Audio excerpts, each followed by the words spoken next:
সাহাবা হুজুররা বলতে লেগেছে, আবু জেহেল বাহিনী যখন আমাদের সামনে দাঁড়িয়েছে, তাদের সংখ্যা 1000 ছিল, তাদের হাতে তীর ছিল, বল্লম ছিল, তাদের দিকে ঘোড়া ছিল, হাতি ছিল, ঠিকই কথা, সব তাদের থাকতে পারে, কিন্তু আমাদের দিকে আল্লাহ রাসূল ছিল।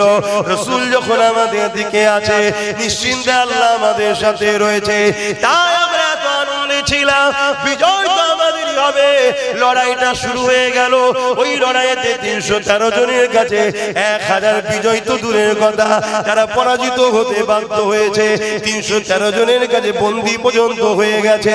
এই যুবকেরা, তরুণেরা, এই 313 জন বদর থেকে ইনসাফ কায়েম করা শুরু করলো।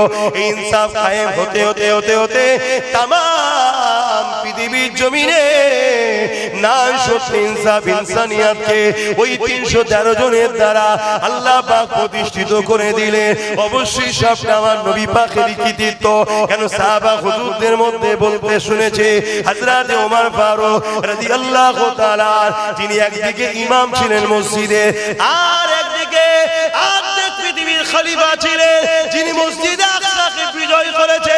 এই যুবকেরা, তরুণেরা, আজও সেই জেরুজালেমের মসজিদ আকসা নিয়ে আবার নতুন করে চক্রান্ত চলছে। আমাদের ইমামরা মসজিদে দাঁড়িয়ে দাঁড়িয়ে দাঁড়িয়ে মসজিদে আকসা নিয়ে বলতে পারে না, বললেই গ্রাম থেকে কেউ দাঁড়িয়ে গিয়ে বলবে, ওসব কথা কি বলার দরকার, বা তার বলার এনার্জি নাই। দুটোর মধ্যে একটা হতে পারে।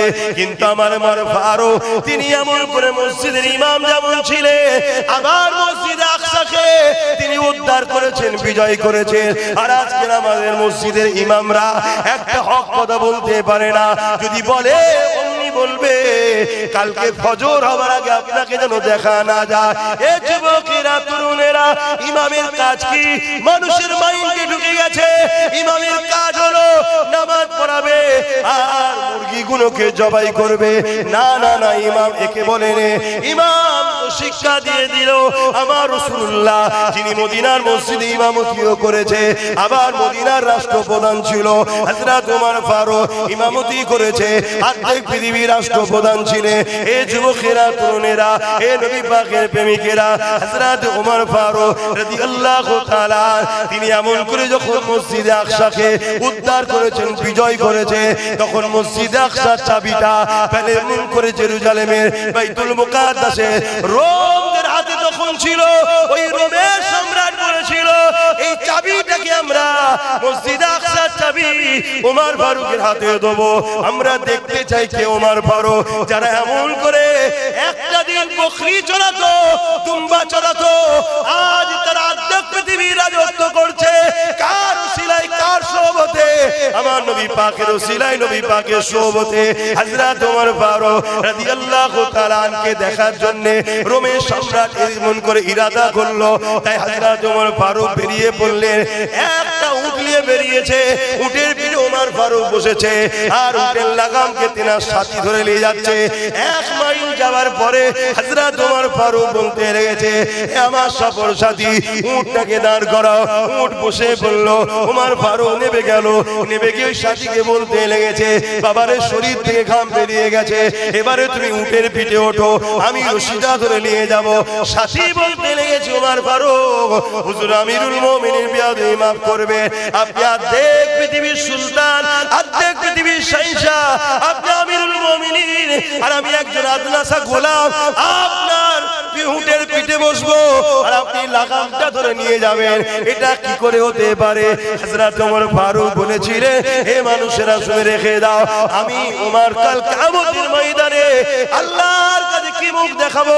আল্লাহ যখন আমাকে জিজ্ঞাসা করবে, ওমর রে, আমি তোমাকে খলিফা করেছিলাম বলে আমার একটা গরীব বান্দা কষ্ট বুঝলে না। আরো জোরে বলুন সুবহান।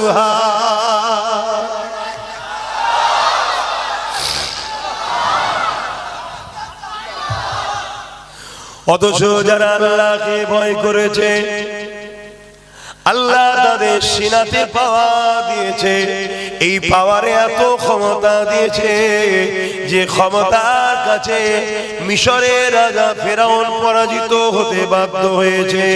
ইতিহাস গাওয়া যায়, ফেরাউন যখন ইব্রাহিম নবীকে হারাবার জন্য 70,000 জাদুকর নিয়ে এসেছে, ওই 70,000 জাদুকরের সামনে হযরতে মূসা আলাইহিস সালাম দাঁড়িয়ে গেলেন। দাঁড়িয়ে গিয়ে আল্লাহ পাকে যারা কাউকে ভয় করে না, ইব্রাহিম মূসা নবী বলতে লাগলেন, এই জালিম ফেরাউন, তুমি নিজেকে খোদা দাবি করেছো, কিন্তু খোদা তো তিনি যিনি জমিন আসমানের একমাত্র মালিক, যিনি তোমাকে সৃষ্টি করেছে, যিনি তোমাকে মিশরের রাজত্ব দিয়েছে, সেই আল্লাহকে তুমি মেনে নাও। এই কথা শুনে ফেরাউন রেগে গেল। 70,000 জাদুকরকে বলতে লাগলো, তোমরা তোমাদের জাদুর জোরে মূসা ও তার ভাই হারুনকে মেরে দাও। ফেরাউনের কথা শুনে এই 70,000 জাদুকর, তাদের হাতে একটা করে রশি ছিল, দড়ি ছিল, ওই দড়িগুলো তারা ছেড়ে দিল। ওই প্রতিটা রশিগুলো সাপ হয়ে গেল। এই সাপ হয়ে গিয়ে এমন করে মূসা নবীকে ধরার জন্য মূসা নবীর দিকে তেড়ে তেড়ে যেতে লেগেছে। আমার আল্লাহ আওয়াজ দিয়ে দিলে, এ হযরতে মূসা রে, তোমার হাতের লাঠিটা ছেড়ে দাও। মূসা নবী লাঠিটা ছেড়ে দিল, সঙ্গে সঙ্গে একটা বিশাল বড় অজাগা সাপ হয়ে যায়।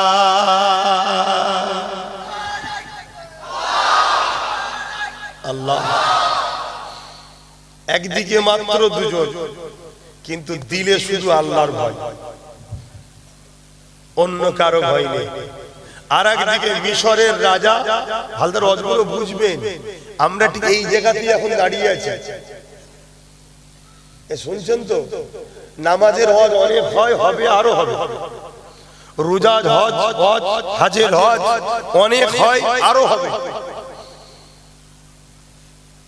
কিন্তু আজকে যে জায়গায় দাঁড়িয়ে আছি, আমরা ইসলাম নিয়ে বাঁচতে পারবো কিনা এই জায়গায় দাঁড়িয়ে আছি। কেন আজকেও ফেরাউন বসেছে, আজকেও নমরুদ বসেছে, তারাও আজকে জোর করে বনি ইসরাইলকে যেমন ফেরাউন শেষ করছিল, এরাও আজকে উম্মতে মুহাম্মাদীকে শেষ করছে জোর করে।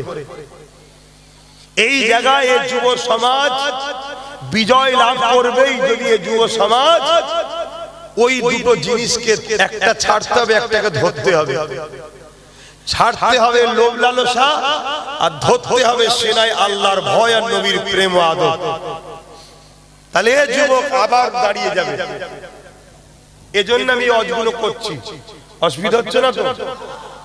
বাপেরা মন দিয়ে শোনেন, হযরতে মূসা আলাইহিস সালাম যখনই লাঠিটা ছেড়েছে, বিশাল এক সাপ হয়ে গেছে। 70,000 জাদুঘরের সাপগুলো তেড়ে তেড়ে যে আসছিল, মূসা নবীর লাঠিটা ওই সাপগুলোকে ধরে ধরে খেতে লেগেছে। এই দৃশ্যটা দেখে 70,000 জাদুঘর, যাদেরকে ফেরাউন ভাড়া করে নিয়ে এসেছিল, যাদেরকে ফেরাউন অর্থ দিয়েছিল, যাদেরকে ফেরাউন রাস্তার পারে রেখেছিল, যাদেরকে ফেরাউন সম্মানিত করেছিল, ওই সকল 70,000 জাদুঘর উঠে দাঁড়িয়ে গিয়ে ফেরাউনের দরবার ছেড়ে দিয়ে আস্তে আস্তে মূসা নবীর কাছে আগিয়ে এসে বলতে লেগেছে, হে মূসা, আমাদেরকে ক্ষমা করে দাও, আমাদেরকে ওই পানি পরিয়ে দাও যে পানিতে মহান স্রষ্টা আল্লাহকে পাওয়া যাবে। আরো জোরে বলুন সুবহান। ফেরাউন তো বলছে, হারা, তোদেরকে অর্থ দিলাম আমি, খাওয়ালাম আমি, আনলাম আমি, তোরা রশি ছাড়লি সাপ হয়ে গেল, মূসা লাঠি ছাড়লো সাপ হলো, তোদের 70,000 সাপ, মূসার একটা লাঠি বড় সাপ। এতে আশ্চর্য হবার কি আছে? তোরা মূসার দিকে চলে গেলি কেন? তখন 70,000 জাদুঘর বলতে লেগেছে, ফেরাউন শোনো, জাদু আর মূসার সাপের মধ্যে, আমাদের সাপ আর মূসার সাপের মধ্যে পার্থক্য আছে, আপনারাও শোনেন। জাদু চোখের ধোঁকা, জাদু কি চোখের ধোকা? এ ফেরাউন, আমরা যে রশি ছেড়েছি, রশি আছে, জনগণ দেখছে সাপ, এটা চোখের ধোকা। কিন্তু মুসা যে লাঠি ছেড়েছে ওটা লাঠি নয়, সত্যিকারের সাপ হয়েছে। জোরে বলুন সুবহানাল্লাহ। এটা হলো মুজিজা। কথা বুঝে আসছে? এটা কার ক্ষমতায়? আল্লাহ। সেই ক্ষমতা আজও আছে না নাই? আল্লাহ আছে তো, ক্ষমতা আছে তো, না কমে গেছে? নাউযুবিল্লাহ মিন জালিল, লা হাওলা ওয়া লা কুওয়াতা ইল্লা বিল্লাহ। তাহলে ঘাবড়াচ্ছেন কেন? আজকের ফেরাউন কত বড় হয়েছে? আল্লাহ থেকে বড় হয়ে গেছে নাকি? তাহলে ঘাবড়াবেন না, কিন্তু আল্লাহর সঙ্গে জুড়ুন, আল্লাহকে ভালোবাসুন, আল্লাহকে ভয় করুন। আমার বাপেরা, নওজওয়ানেরা, আমার নবী পাকে দিওয়ানারা, ঠিক তেমন ইব্রাহিম আলাইহিস সালামের সঙ্গ হয়েছে।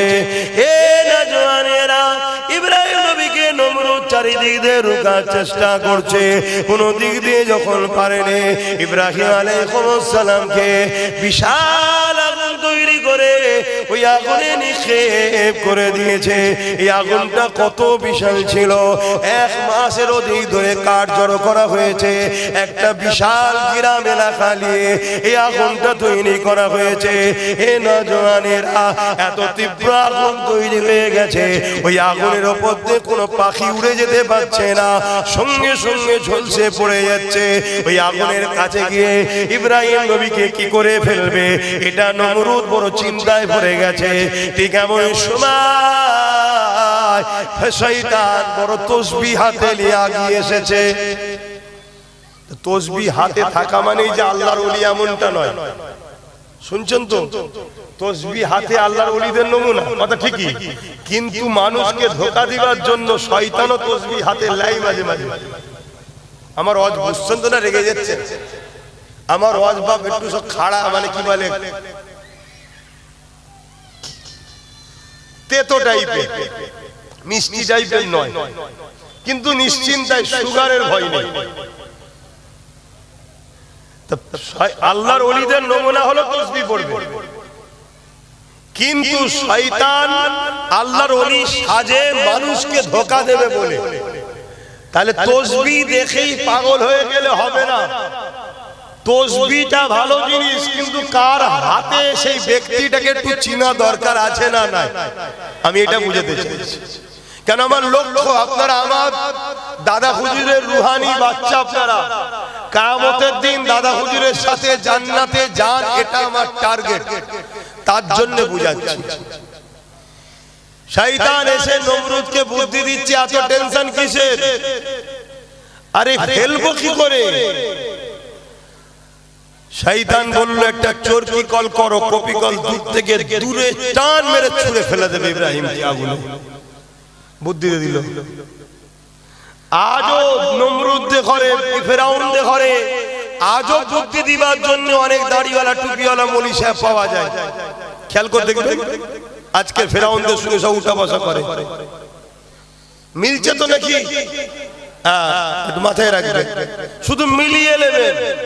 এমনি নবীকে আল্লাহ কোরআনে কাহিনী শোনায়নি। আল্লাহ কাহিনীটা এই কথা বললাম কেন, যে কাহিনীকে আপনারা যেটা বোঝেন, অ্যাকচুয়ালি হিস্টোরি। কোরআনে 4 ভাগে 3 ভাগ হলো পূর্ববর্তী নবীদের ইতিহাস। ইতিহাস আল্লাহ আমার নবীকে কোরআনে 4 ভাগে 3 ভাগ শুধু ইতিহাস শোনাচ্ছে। কেন? কারণ ইতিহাস থেকে আমাদের সঙ্গে যখন ঘটবে, ওই জ্ঞানটা যেন নিয়ে আমরা তৈরি থাকতে পারি। কথা বুঝলেন? কারবালা শুধু ইমাম হোসেন পাকের সঙ্গে হয়নি, ইমাম হোসেন পাকের সঙ্গে কারবালার সূচনা হয়েছে। এই কারবালা যুগে যুগে হচ্ছে। কারবালা শেষ ময়দান হবে ইমাম মেহেদী আলাইহিস সালামের নেতৃত্বে। বিজয়টা ইমাম মেহেদীরই হবে। জোরে বলুন সুবহানাল্লাহ। আর ইমাম, আল্লাহু আকবার, ইমাম মেহেদী সাল্লাম কে? ইমাম হাসান হোসেন হুজুরেরই আওলাদ, ওই নসলে। কথা বুঝে আসছে? বিজয় তো আমাদেরই হবে রে বাবা। যুদ্ধ এখনো শেষ কারবালার হয়নি। আমরা মনে করি একবারই হয়েছে, ঘটে গেছে। না না না, যুগে যুগে হচ্ছে, এখনো চলছে। বাপেরা, নওজওয়ানেরা, তরুণেরা, এ নবী বাকে প্রেমিকেরা, হযরত ইব্রাহিম আলাইহিস সালামকে নমরুদ কপিকল তৈরি করে চরকি বানিয়ে তার উপরে তুলে দিল। এবারে টান মেরে ওইখানে ছুঁড়ে ফেলে দেবে আগুনে। এই সময়ে আল্লাহ পাক বললেন, এ জিবরাইল জলদি করে যা, আমার ইব্রাহিমকে আগুনে ফেলার আগে ওইখানে গিয়ে পৌঁছে যা। হযরত জিবরাইল আলাইহিস সালাম চলে আসলেন, দ্রুত এসে চরকিখানা ধরে ফেললেন, আর ঘোরাতে পারছে না। ইব্রাহিম আলাইহিস সালামকে সালাম দিলে, সালাম দিয়ে বলতে লেগেছেন, হুজুর আপনি যদি ইজাজত দেন এদের আমি ব্যবস্থা করে দেব। হুজুর কোন সাহায্য কি আপনাকে করতে হবে? হযরত ইব্রাহিম আলাইহিস সালাম বলেছিলেন, হে হযরত জিবরাইল মন দিয়ে শুনবেন, কারণ ইব্রাহিম নবী আমাদের আব্বা জান হয়, আমরা ইব্রাহিম নবীর বেটা, আপনারাও ইব্রাহিম নবীর বেটা। বলুন না আল্লাহু আকবার। এতে খুশি নয় আপনারা? এটা কত বড় নবীর আওলাদ আপনারা। কিন্তু বাপের বেটার তো কিছু নমুনা থাকা দরকার। আমাদের বাপ পৃথিবীর রাজার সঙ্গে চোখে চোখ রেখে ডাইরেক্ট লড়াই করেছে ভয় না খেয়ে, আর আজকে আমরা ছোটখাটো গ্রামের পেতিমার্কা নেতাকে দেখে মুসলমান ভয় পাই। তাহলে বলুন আমরা বাপের বেটা কত মান সম্মান ডুবাচ্ছি। যখন হকের পক্ষে থাকবেন, ন্যায়ের পক্ষে থাকবেন, সামনে যত বড়ই তুফান থাকুক না কেন আপনি জানবেন আপনার সাথে কেউ না থাকুক আল্লাহ আছে। জোরে বলুন সুবহানাল্লাহ। এটাই তো ঈমান, এটাই তো ঈমান। কথা বুঝছেন না? বোঝেন? এ নওজওয়ানেরা, হযরত ইব্রাহিম আলাইহিস সালামকে যখন এইভাবে জিবরাইল সাল্লাম বললেন, ও ভাই ইব্রাহিম আলাইহিস সালাম আপনাকে কিছু সাহায্য কি করতে হবে? হযরত ইব্রাহিম আলাইহিস সালাম বলেছিলেন, ও ভাই হযরত জিবরাইল রে, বড় নাজুক সময় এখন চলছে, আল্লাহ আমাকে পরীক্ষা নিচ্ছে। এ হযরত জিবরাইল, আমি যে আল্লাহকে ভালোবাসি, যে আল্লাহর জন্য আমি নাই কথা বলি, সেই আল্লাহ ইব্রাহিমকে এখন দেখতে পাচ্ছে। ইব্রাহিম কি অবস্থায় রয়েছে আমার আল্লাহ দেখতে পাচ্ছে। আমার উপরে নমরুদ এত রেগে গেছে কেন? আমাকে আগুনে এত ফেলছে কেন? আল্লাহর পক্ষে আমি আছি তাই, আল্লাহকে ভালোবাসি তাই, আল্লাহ ছাড়া কাউকে মানি না বলে তাই, ন্যায়ের পক্ষে কথা বলি তাই।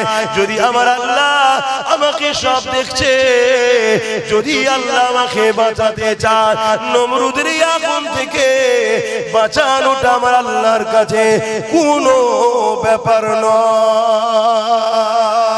হযরত জিবরাইল, আর আল্লাহ যদি নমরুদের আগুনে ফেলে, আমি ইব্রাহিমকে পরীক্ষা নাই, আল্লাহ যদি নমরুদের আগুনে ফেলে, আল্লাহ যদি খুশি হয় ইব্রাহিমকে পুড়িয়ে, হযরত জিবরাইল রে, আমি বলি আল্লাহকে ভালোবাসি। মন দিয়ে শোনেন, মন দিয়ে শোনেন, আমরাও বলি আল্লাহকে ভালোবাসি। ইব্রাহিম নবী বলছে আমিও বলি আল্লাহকে ভালোবাসি। হযরত জিবরাইল রে, আল্লাহকে যে ভালোবাসি বলি, এই ভালোবাসাটা কেমন ভালোবাসা? আমার আল্লাহ যদি ইব্রাহিমকে নমরুদের আগুনে ফেলে খুশি হয়, নমরুদের আগুনে পুড়িয়ে আল্লাহ যদি খুশি হয়, ইব্রাহিমের ভালোবাসা এতটা কম নয়। এ হযরত জিবরাইল, আমার আল্লাহর খুশির জন্য আমি ইব্রাহিম একবার নয় হাজারটা যদি জান দেয়, হাজারবার ইব্রাহিমের আগুন আল্লাহর খুশির জন্য নমরুদের আগুনে ইব্রাহিম পুড়তে রাজি আছে। আরো জোরে বলুন সুবহানাল্লাহ।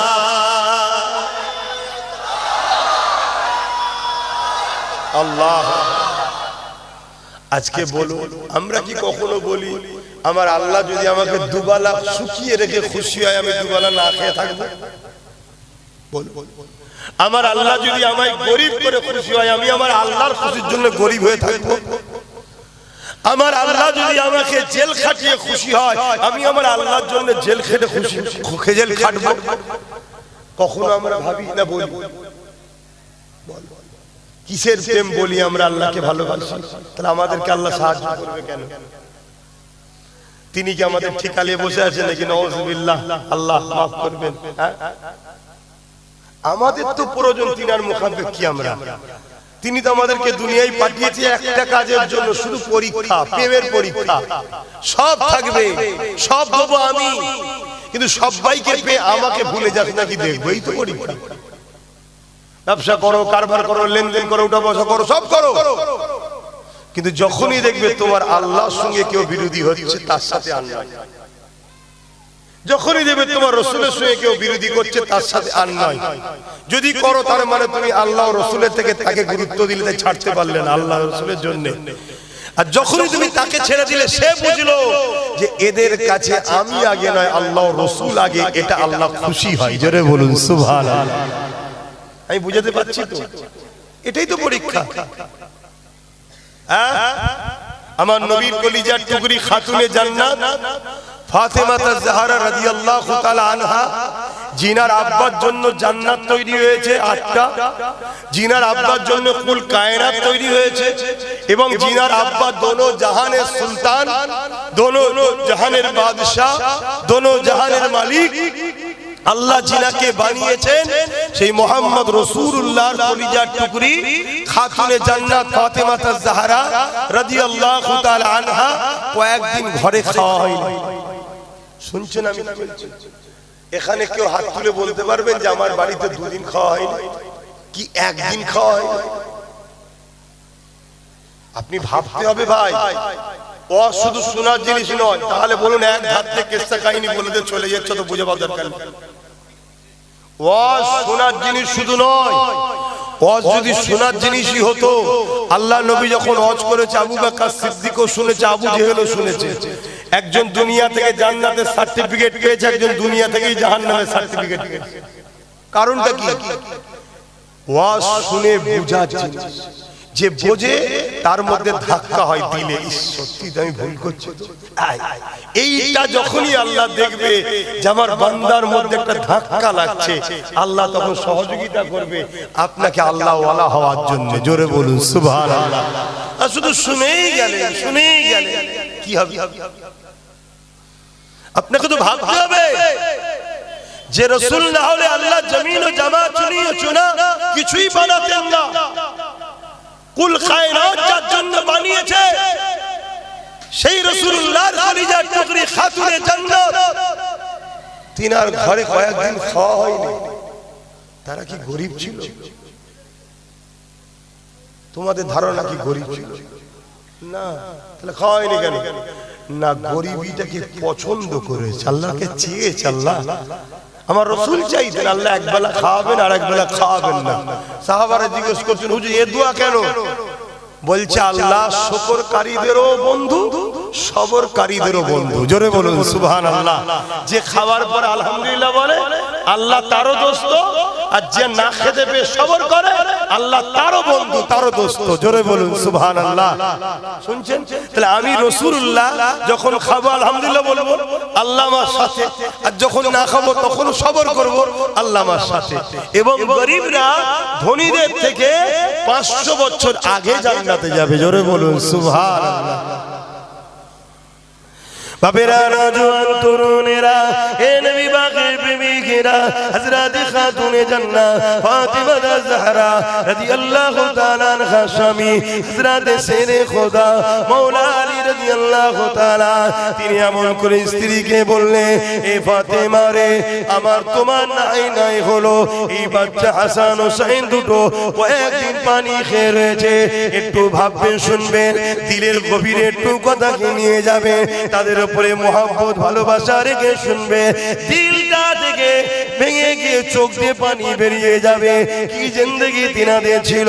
এ যুবকেরা, তরুণেরা, হযরত মাওলা আলী শেরে খোদা রাদিয়াল্লাহু তাআলা তিনি বলতে লাগলেন, এ ফাতেমা রে, আল্লাহ নবীর কাছে আমি একটু যাই, কারণ রাসূলুল্লাহকে অনেকে নজরানা দেয়, যদি কিছু পাওয়া যায় নিয়ে আসবো।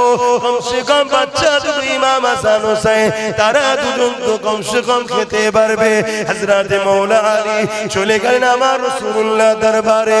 দীর্ঘক্ষণ পরে ফিরে আসে, কিছু পেলেন না, মনটা মরা করে দরজার করে এসে দরজার বাইরে থেকে সালাম দিলে আপনারাও শুনে রাখেন বাইরে থেকে সালাম দিয়া এটা রাসূলুল্লাহ সুন্নাত ঘরওয়ালাকে সালাম দিতে হয় এটা রাসূলুল্লাহ সুন্নাত এই মাওলা আলী যখন সালাম দিলে হযরত খাতুনে জান্নাত ঘরের ভেতর থেকে সালামের জবাব দিলে দরজা না খুলে একটা জায়গা দিয়ে জানালাটা সরিয়ে যে ভাষাটা আপনারা বুঝবেন ওই কাপড়টা সরিয়ে দিয়ে তিনি দেখতে লেগেছে মাওলা আলী কি নিয়ে এসেছে কি অবস্থায় রয়েছে হযরত খাতুনে জান্নাত দেখছে হযরত মাওলা আলী খালি হাতে রয়েছে মনটা বড় মরা চোখগুলো ছলো ছলো হযরত খাতুনে জান্নাত বলে এ আমার প্রাণের স্বামী মন খারাপ কেন হযরত মাওলা আলী বলে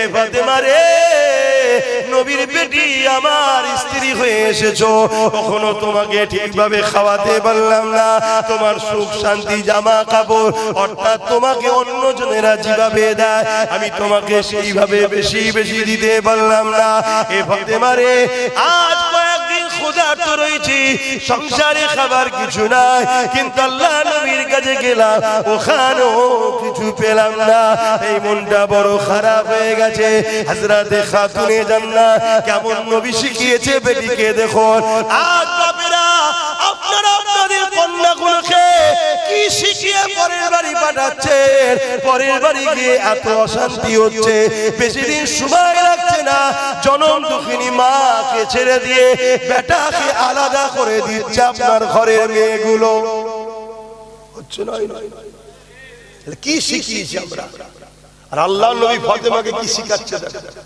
এই অবস্থায় দাঁড়িয়ে আমাদের এলাকার কোন মেয়ে ঘর করবে এই অবস্থায় দাঁড়িয়ে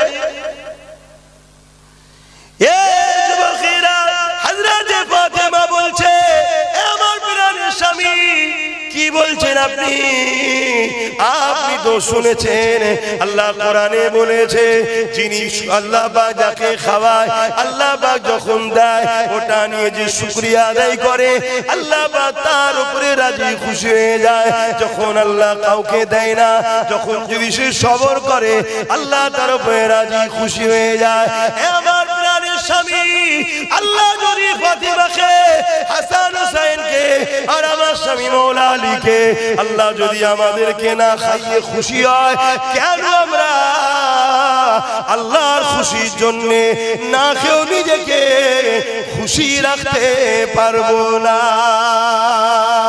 আমার প্রাণের স্বামী আপনি হাসুন আপনি মুখে হাসি নিয়ে আসেন তারপরে আপনার দরজা খুলে ভেতরে আসেন আপনার হাসি মুখটা আমি দেখতে চাই তবে প্রাণের স্বামী শোনেন আমি আমার আল্লাহর শুকরিয়া আদায় করি আলহামদুলিল্লাহ যখনই খাতুনে জান্নাত বললেন হযরত মাওলা আলী বলতে লেগেছে কি জন্য শুকরিয়া আদায় করলেন হযরত খাতুনে জান্নাত বলছে আপনি না হয় খাবার কিছু নিয়ে আসেন না তাতে কি আছে আল্লাহ যে আমার স্বামী আলীকে ঘরে ফিরিয়ে দিয়েছে এটাই আমার আল্লাহর কাছে শুকরিয়া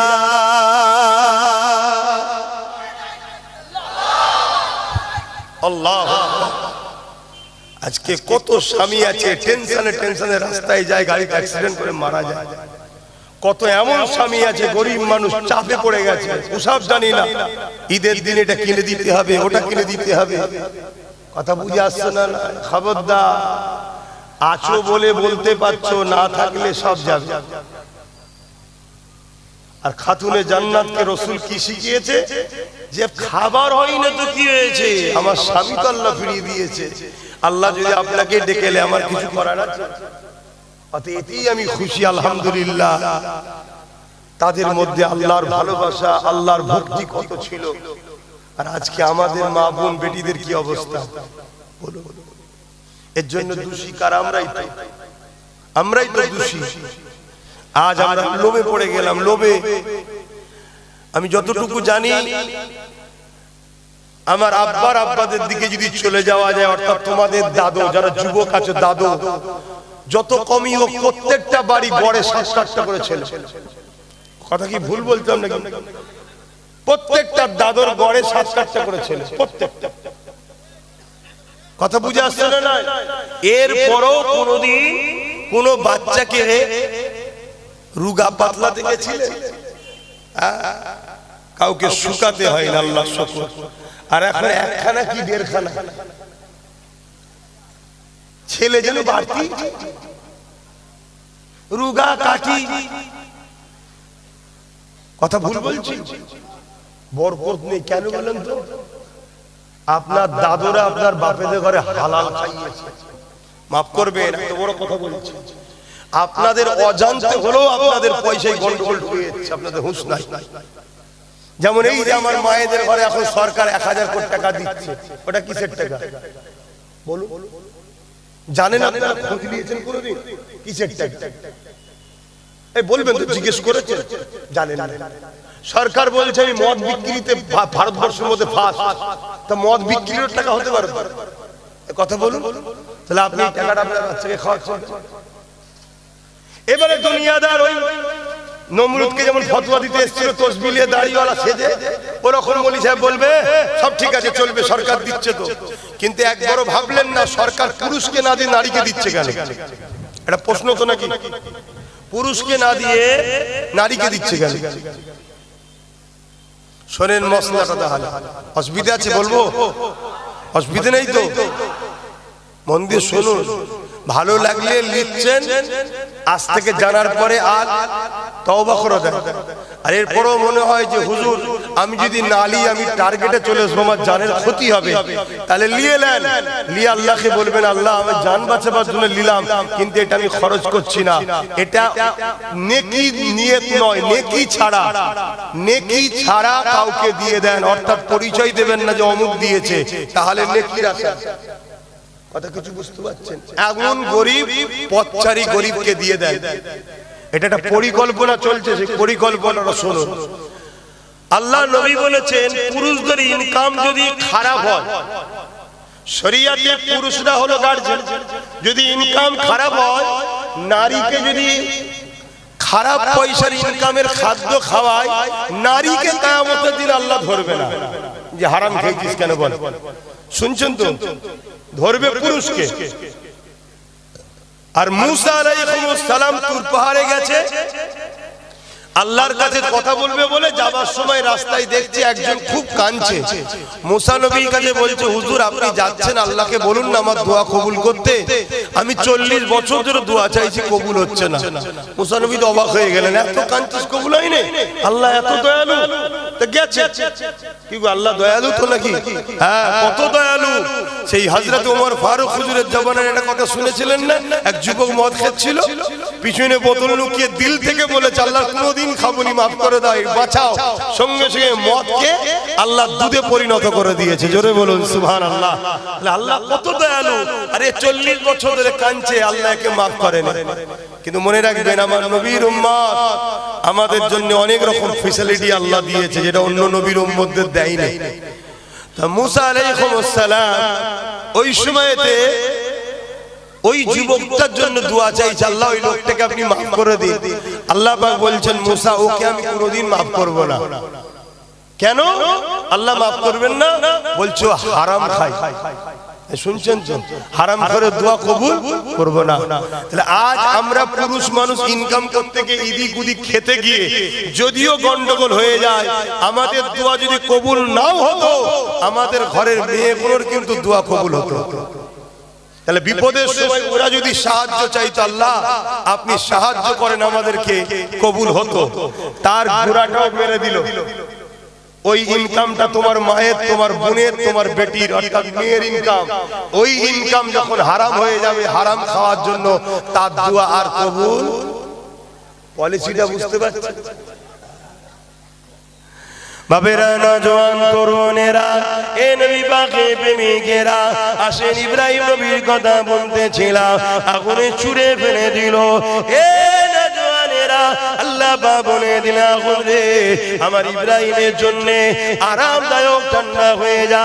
এই আগুনের মধ্যে ফুলের বাগান আল্লাহ করে দিলে ইব্রাহিম নবী তার মধ্যে ঘুরতে ফিরতে লেগেছে।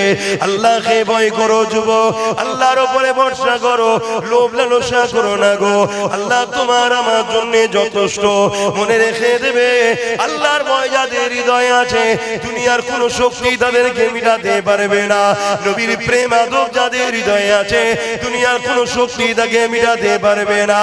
এ নওজওয়ানেরা আজকে দুনিয়া একদিকে যেমন আমাদের অন্তর থেকে আল্লাহর ভয়কে বার করে নিয়ে দুনিয়ার তাগুতি শক্তির ভয় ঢুকাতে লেগেছে এবং আমাদের ঘরে হারাম খাদ্য খাওয়াতে লেগেছে। দুনিয়া খেয়াল করে দেখো মুসলমান এলাকাতে মেলার আড্ডা তৈরি হচ্ছে, মুসলমান এলাকা দেখে দেখে মদের দোকান দেওয়া হচ্ছে, মুসলমান এলাকা দেখে দেখে জুয়ার আড্ডা বসানো হচ্ছে, মুসলমান এলাকা দেখে দেখে গানের আসর বসানো হচ্ছে, খেলা মেলা গান যাত্রা মুসলমান এলাকা দেখে দেখে করা হচ্ছে। কেন করা হচ্ছে? যাতে করে মুসলমান ঘরের ছেলে মেয়েরা এই খেলা, এই গান, এই মেলা, এই যাত্রা, এই সুদ, এই ঘুষের মধ্যে জড়িয়ে যায়। জড়িয়ে যখন যাবে আল্লাহ পাক ওদের উপরে নারাজ হয়ে যাবে। যখন নারাজ হয়ে যাবে আমি এদেরকে যখন কতল করব, হত্যা করব, মেরে দিতে চাইব, এরা তখন আল্লাহ পাকের সাহায্য পাবে না। এটা একটা পরিকল্পনা চলতেছে, এর থেকেও মারাত্মক পরিকল্পনা। এ যুবকেরা, তরুণেরা সরকারি ভাবে তোমাকে আমাকে হারাম খাদ্য খাইয়ে দিয়ে কাফের বেঈমান বানাবার পরিকল্পনা চলছে। এর থেকে আরো ভয়ঙ্কর পরিকল্পনা, এমন করে একদল দাড়ি টুপিওয়ালা দ্বারা তোমার আমার হৃদয় থেকে আল্লাহ নবীর প্রেম আদবকে বার করার চেষ্টা চলছে। হাজারো রকম দিক দিয়ে তোমাকে আমাকে মিটিয়ে দিবা একটা পরিকল্পনা চলছে। এই সমস্ত পরিকল্পনা থেকে বাঁচার জন্য তোমাকে আমাকে রাসূলুল্লাহর কদমে যেতে হবে। আমার নবীকে মহব্বত করো, আমার নবীকে প্রিয়ার করো, আল্লাহকে ভয় করো, লোভ লালসা করো না। যে হালে আল্লাহ রেখেছে ওই হালে তুমি শুকরিয়া আদায় করো। জীবনে কখনো উপর দিকে তাকাবে না, সর্বসময় নিচের দিকে তাকিয়ে থাকবে। তাহলে দেখবে দুনিয়ার জীবনটা তোমার আনন্দ খুশিতে কেটে যাবে। বুঝতে পারছেন? ওপরে কখনো তাকাবে না, নিচে। তার মানে তুমি মোটরসাইকেলে যাচ্ছ, পাশে চার চাকা, ওটা দেখুনি। নিচেই সাইকেল কেউ যাচ্ছে তাকে দেখো, জোর সাইকেল আমার মোটরসাইকেল আছে, আলহামদুলিল্লাহ, যাক ঠিক আছে। আর তুমি যদি ওইটা দেখো চার চাকা, তাহলে তুমি লোভে পড়ে যাবে। তুমি নিচরটা দেখো। আর যে সাইকেলে যাচ্ছে তার উচিত তার নিচরটা, অনেক সাইকেল নেই, হেঁটে হেঁটে কাজ করছে। হাজাক আল্লাহ তবুও একটা মিলিয়েছে, শুকরিয়া, জানে শান্তি পাবে। আর যে পায়ে হাঁটছে সে আরো নিচেই চাকা, অনেকের পাই না। আল্লাহ তো তোমায় দিয়েছে, এই কথা বুঝে আসছে? ওপর দিকে যদি তাকিয়েছো তখনই তোমাকে শয়তান ভেতরে ঢুকে গেল। না, ও সব বুঝি না, ও চুরি করে হোক, ডাকাতি করে হোক, ইদিক উদিক করে হোক, ঝেড়ে হোক, আর আমার একটা দরকার, ব্যাস ওই খেয়ালে চলে গেলে তখনই তোমার মধ্যে লোভ এসে গেল। যখনই লোভ এসে গেল তখন তোমাকে এই সমাজে একদল ইবলিস শয়তানের ছাড়া চোর আছে, অমনি তোমাকে কেনার জন্য চলে আসবে। কি লাগবে? BMW চলে আস। কি লাগবে? গাড়ির মাথায় আলো, চলে আস, দিচ্ছি, ধরো। কথা বুঝছেন না? বোঝেন না? কিন্তু তোমার দ্বারা কিনে যখন ফেলেছে তোমাকে ইউজ করবে কে? বারে কোন জিনিস কিনলে ইউজ কে করে? সে কথা তো নাকি এই ঘড়িটা কে ইউজ করছে? আমি কিনেছি। তোমাকে যখন কেউ কিনবে ইউজ করবে কে? সে, তার মতো করে। আর যদি তুমি আমেনা আল্লাহর কাছে বিক্রি হও তাহলে তোমাকে লে চলাবে কে? আমার রাসূল। আর মতো বানাবে আল্লাহ, আল্লাহর প্রকৃত প্রিয় বান্দা বান্দি তোমায় বানাবে। জোরে বলুন সুবহানাল্লাহ। আমার ওয়াজ বুঝে আসছে তো নাকি?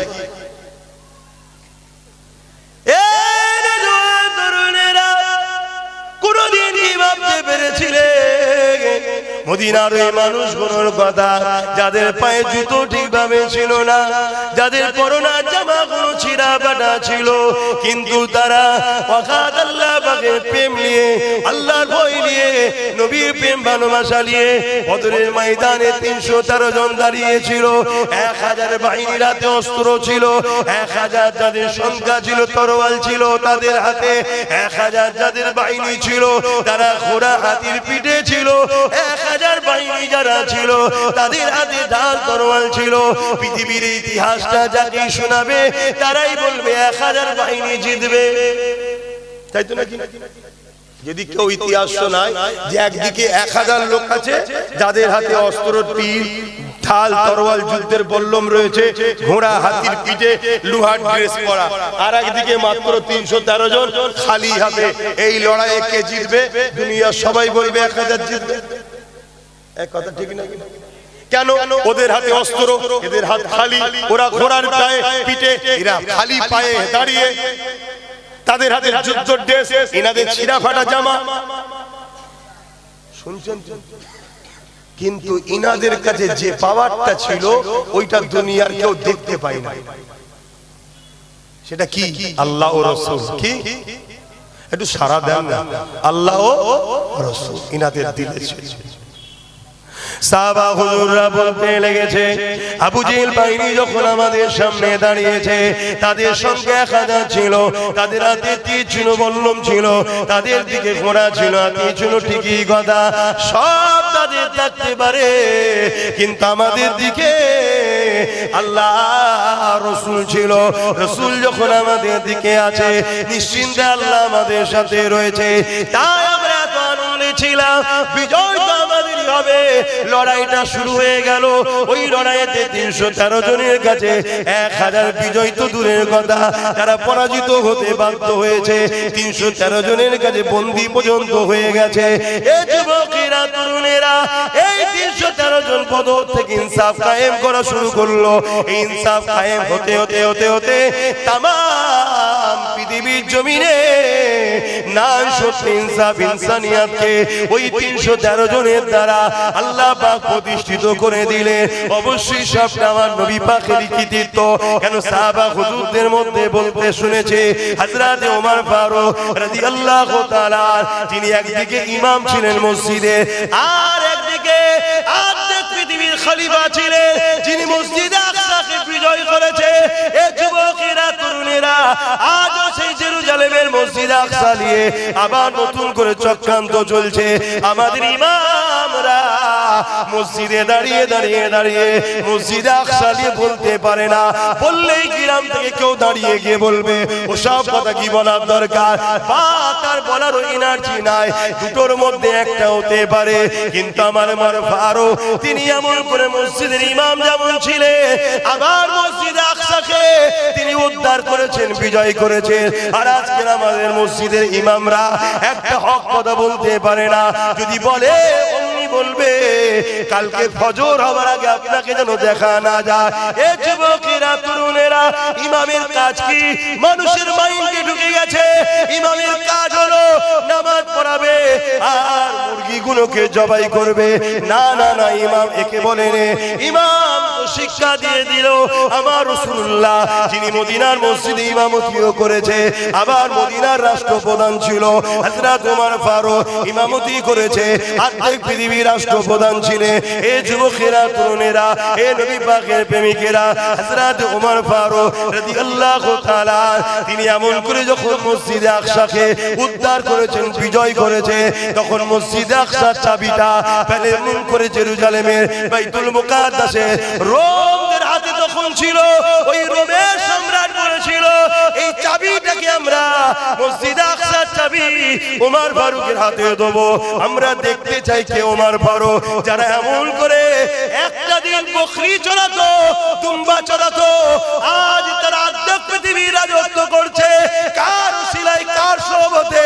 আমার নবী পাকের উসিলায়, নবী পাকের সোহবতে হযরত ওমর ফারুক রাদিয়াল্লাহু তাআলা আনকে দেখার জন্য রোমের সম্রাট এমন করে ইরাদা করলো। তাই হযরত ওমর ফারুক বেরিয়ে পড়লেন। একটা উট নিয়ে বেরিয়েছে, উটের পিঠে ওমর ফারুক বসেছে, আর উটের লাগামকে তেনার সাথী ধরে নিয়ে যাচ্ছে। 1 মাইল যাওয়ার পরে হযরত ওমর ফারুক বলতে লেগেছে, হে আমার সফর সাথী, উটটাকে দাঁড় করাও। উট বসে পড়ল। ওমর ফারুক নেমে গেল। নেমে গিয়ে সাথীকে বলতে লেগেছে, বাবারে শরীর থেকে ঘাম বেরিয়ে গেছে, এবারে তুমি উটের পিঠে ওঠো, আমি রশিটা ধরে নিয়ে যাব। সাথী বলতে লেগেছে, ওমর ফারুক, হুজুর আমিরুল মুমিনিন বিয়াদবি মাফ করবে, আপনি অর্ধেক পৃথিবীর সুলতান, অর্ধেক পৃথিবীর শাহজাহান, আপনি আমিরুল মুমিনিন, আর আমি একজন আদনাসা গোলাম। আপনার উটের পিঠে বসবো আর আপনি লাগামটা ধরে নিয়ে যাবেন, এটা কি করে হতে পারে? হযরত ওমর ফারুক বলেছিলেন, হে মানুষেরা শুনে রেখে দাও, আমি ওমর কাল কিয়ামতের ময়দানে আল্লাহর কাছে কি মুখ দেখাবো? আল্লাহ যখন আমাকে জিজ্ঞাসা করবে, হে ওমর রে, আমি তোমাকে খলিফা করেছিলাম বলে আমার একটা গরীব বান্দা কষ্ট বুঝলে না।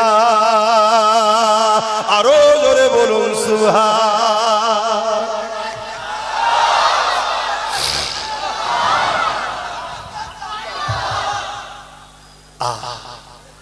ইনসাফ তো নবীর গোলামরাই বোঝে, ইনসানিয়ত তো নবীর গোলামরাই বোঝে।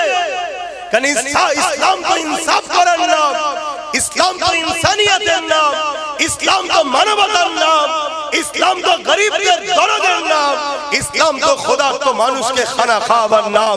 তাই আজ আমরা ইনসাফ পাচ্ছি না কেন? সমাজে ইনসাফ যারা করবে তারাই তো আজকে গোলাম হয়ে বসে আছে। সমাজে যারা ন্যায় দেবে তারাই তো আজকে সন্ত্রাসদের চাটুকারিতা করছে। এজন্য আজকে আমাদের এই দুর্দশা। সেই জায়গা থেকে আব্বাস সিদ্দিকী চেষ্টা করছে তোলার, উঠতে পারবো কি আমি জানি না, কিন্তু এতটুকু জানি যে চেষ্টা করে আমার আল্লাহ তাকে কখনো ছেড়ে দেয় না, তার সাথ দেয়। জোরে বলুন সুবহানাল্লাহ। জমিনের উপরে ফিতনা ফাসাদ যারা করবে তাদের বিরুদ্ধে তোদেরকে লড়াই করতে হবে, এটা আমার পরীক্ষা তোদের জন্য। আমার জমিনের উপরে যারা অত্যাচার করবে তাদের বিরুদ্ধে তোদেরকে লড়াই করতে হবে। আমার জমিনের উপরে, আমার সৃষ্টির উপরে যারা জুলুম করবে, জালিমদের বিরুদ্ধে লড়তে হবে। তাদের বিরুদ্ধে লড়াই করে আমার জমিনের গরিব দুঃখী অসহায় বিধবা এতিম মানুষদেরকে তোরা বাঁচাবি, তাদেরকে নিরাপত্তা দিবি। আমি আল্লাহ এই পরীক্ষার জন্যই তো তোদেরকে শ্রেষ্ঠ উম্মত করেছি। কুনতুম খায়রা উম্মাতিন উখরিজাত লিন-নাস তা'মুরুনা বিল মারুফ ওয়া তানহাউনা আনিল মুনকার। এ উম্মতে মুহাম্মাদি, এই জন্যই তো তোমরা শ্রেষ্ঠ। কেন? তোমরা এতিমের পক্ষে থাকবে, বিধবার পক্ষে থাকবে, মজলুমের পক্ষে থাকবে, অসহায়ের পক্ষে থাকবে। তোমরা অন্যায়ের বিরুদ্ধে থাকবে, চোরেদের বিরুদ্ধে থাকবে, খুনিদের বিরুদ্ধে থাকবে, অত্যাচারীদের বিরুদ্ধে থাকবে, সমাজ দূষণকারীদের বিরুদ্ধে থাকবে। এটাই তো তোমাদের পরীক্ষা। এই পরীক্ষায় তোমরা যারা ন্যায়ের পক্ষে থাকবে, আমি আল্লাহ বলে দিই, শুনে রেখে দাও, তোমরা আমি আল্লাহ আমার পক্ষে রয়েছো।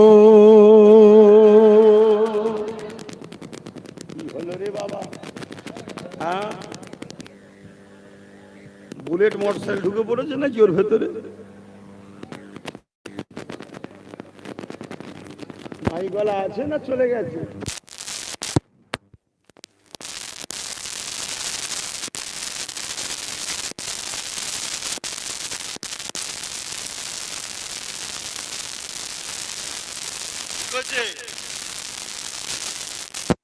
আমি তো মনে করলাম বুলেট মোটরসাইকেল স্টার্ট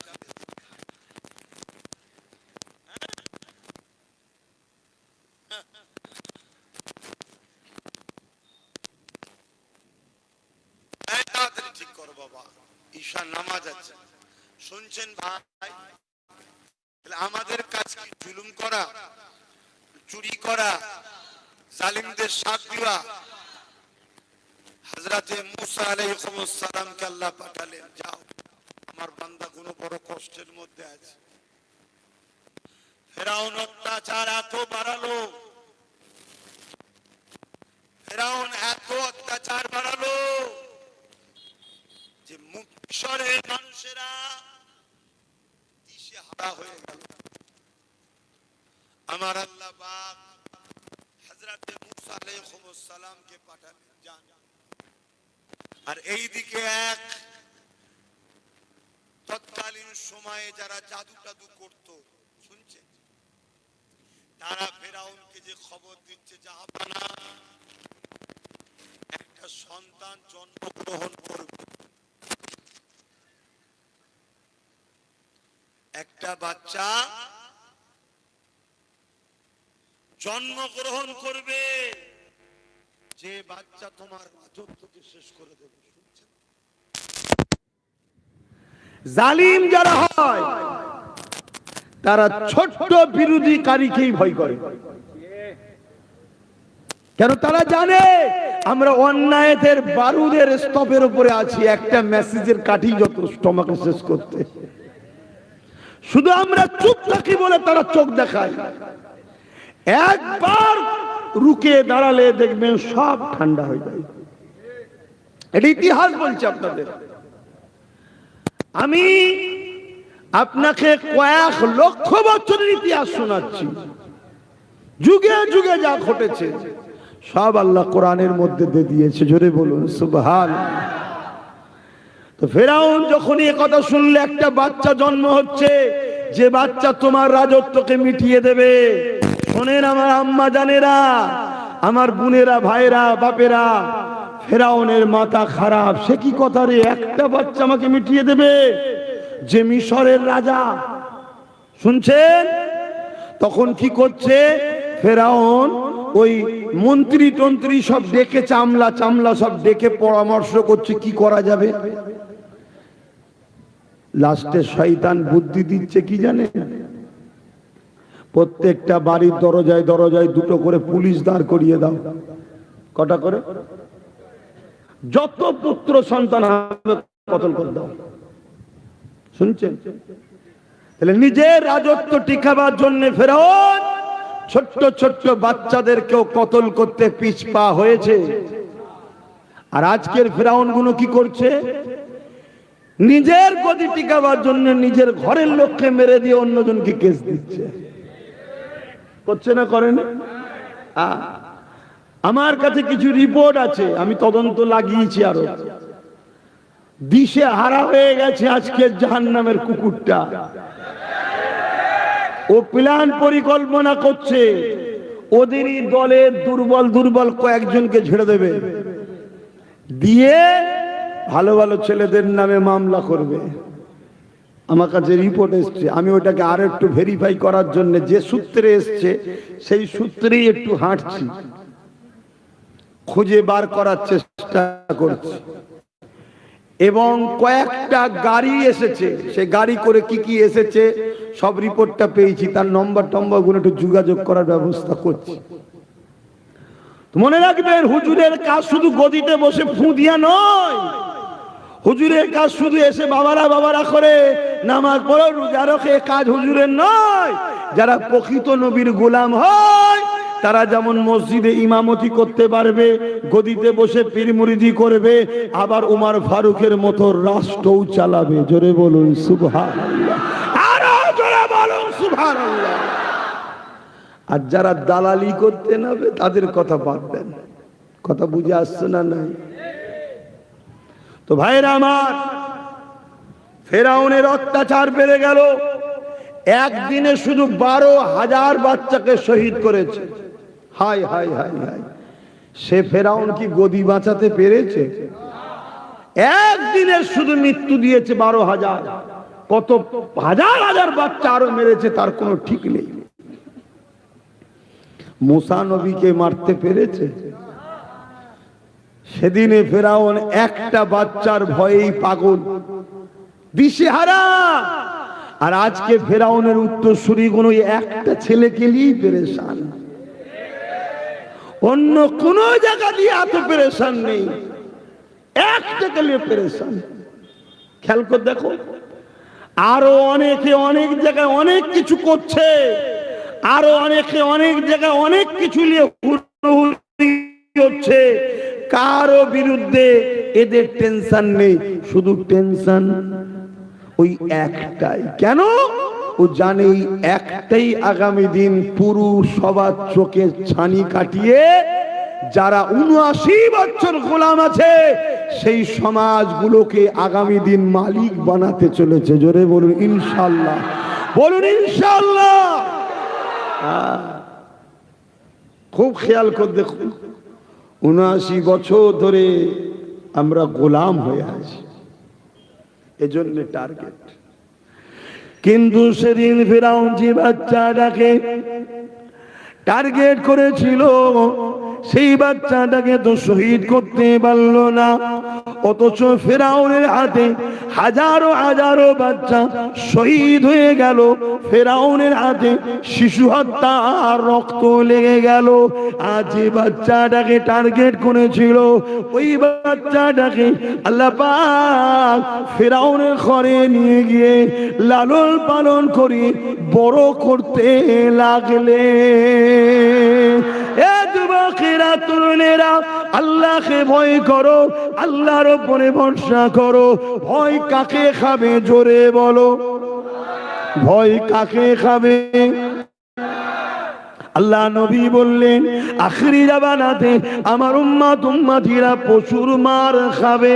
সাহাবা হুজুররা জিজ্ঞাসা করলে, ইয়া রাসূলুল্লাহ, হাবিবাল্লাহ, মার খাবে কেন? আমার ভাইদের কি সংখ্যা কম হবে? আল্লাহ নবী বললেন, না, সংখ্যা কম হবে না। নবী যখন বলেছে সংখ্যা কম নয়, আমাদের সংখ্যা কি কম? আমাদের সংখ্যা যদি কম হতো তাহলে মোদি বাবুকে বাংলায় ঢোকার জন্য আর ভোটারদের নাম কাটতে হতো না। দেখছে কোনো লাইন নেই, 30,000 40,000 করেছে, আমাদের নাম কেটে বাদ দিয়েছে। দিয়েছে না? তাই কেন? যাতে উনি ঢুকতে পারে। কথা মাথায় ঢুকছে? আমরা তো খেয়ালে নেই, আমরা অন্য খেয়ালে আছি নাকি? না, খেয়াল রাখেন। তাহলে আমাদের সংখ্যা কম না বেশি? এরপরও মার খাচ্ছি না খাই না? সাহাবা হুজুররা জিজ্ঞেস করলেন, তাহলে কারণ কি হুজুর? আল্লাহ নবী বললেন, তারা আল্লাহকে ভয় না করে জালিম অত্যাচারী শাসককে, মৃত্যুকে ভয় করবে। আমাদের মধ্যে এই খসলত ঢুকেছে না ঢুকেনি? মার খাওয়ার কারণ দেখছেন? তাহলে মার খাওয়ার হাত থেকে বাঁচতে গেলে কি করতে হবে? আল্লাহকে ভয় করতে হবে, অত্যাচারী জালিম শাসককে ভয় খেলে হবে না। তাহলেই দেখবেন আল্লাহ সাহায্য আসবে।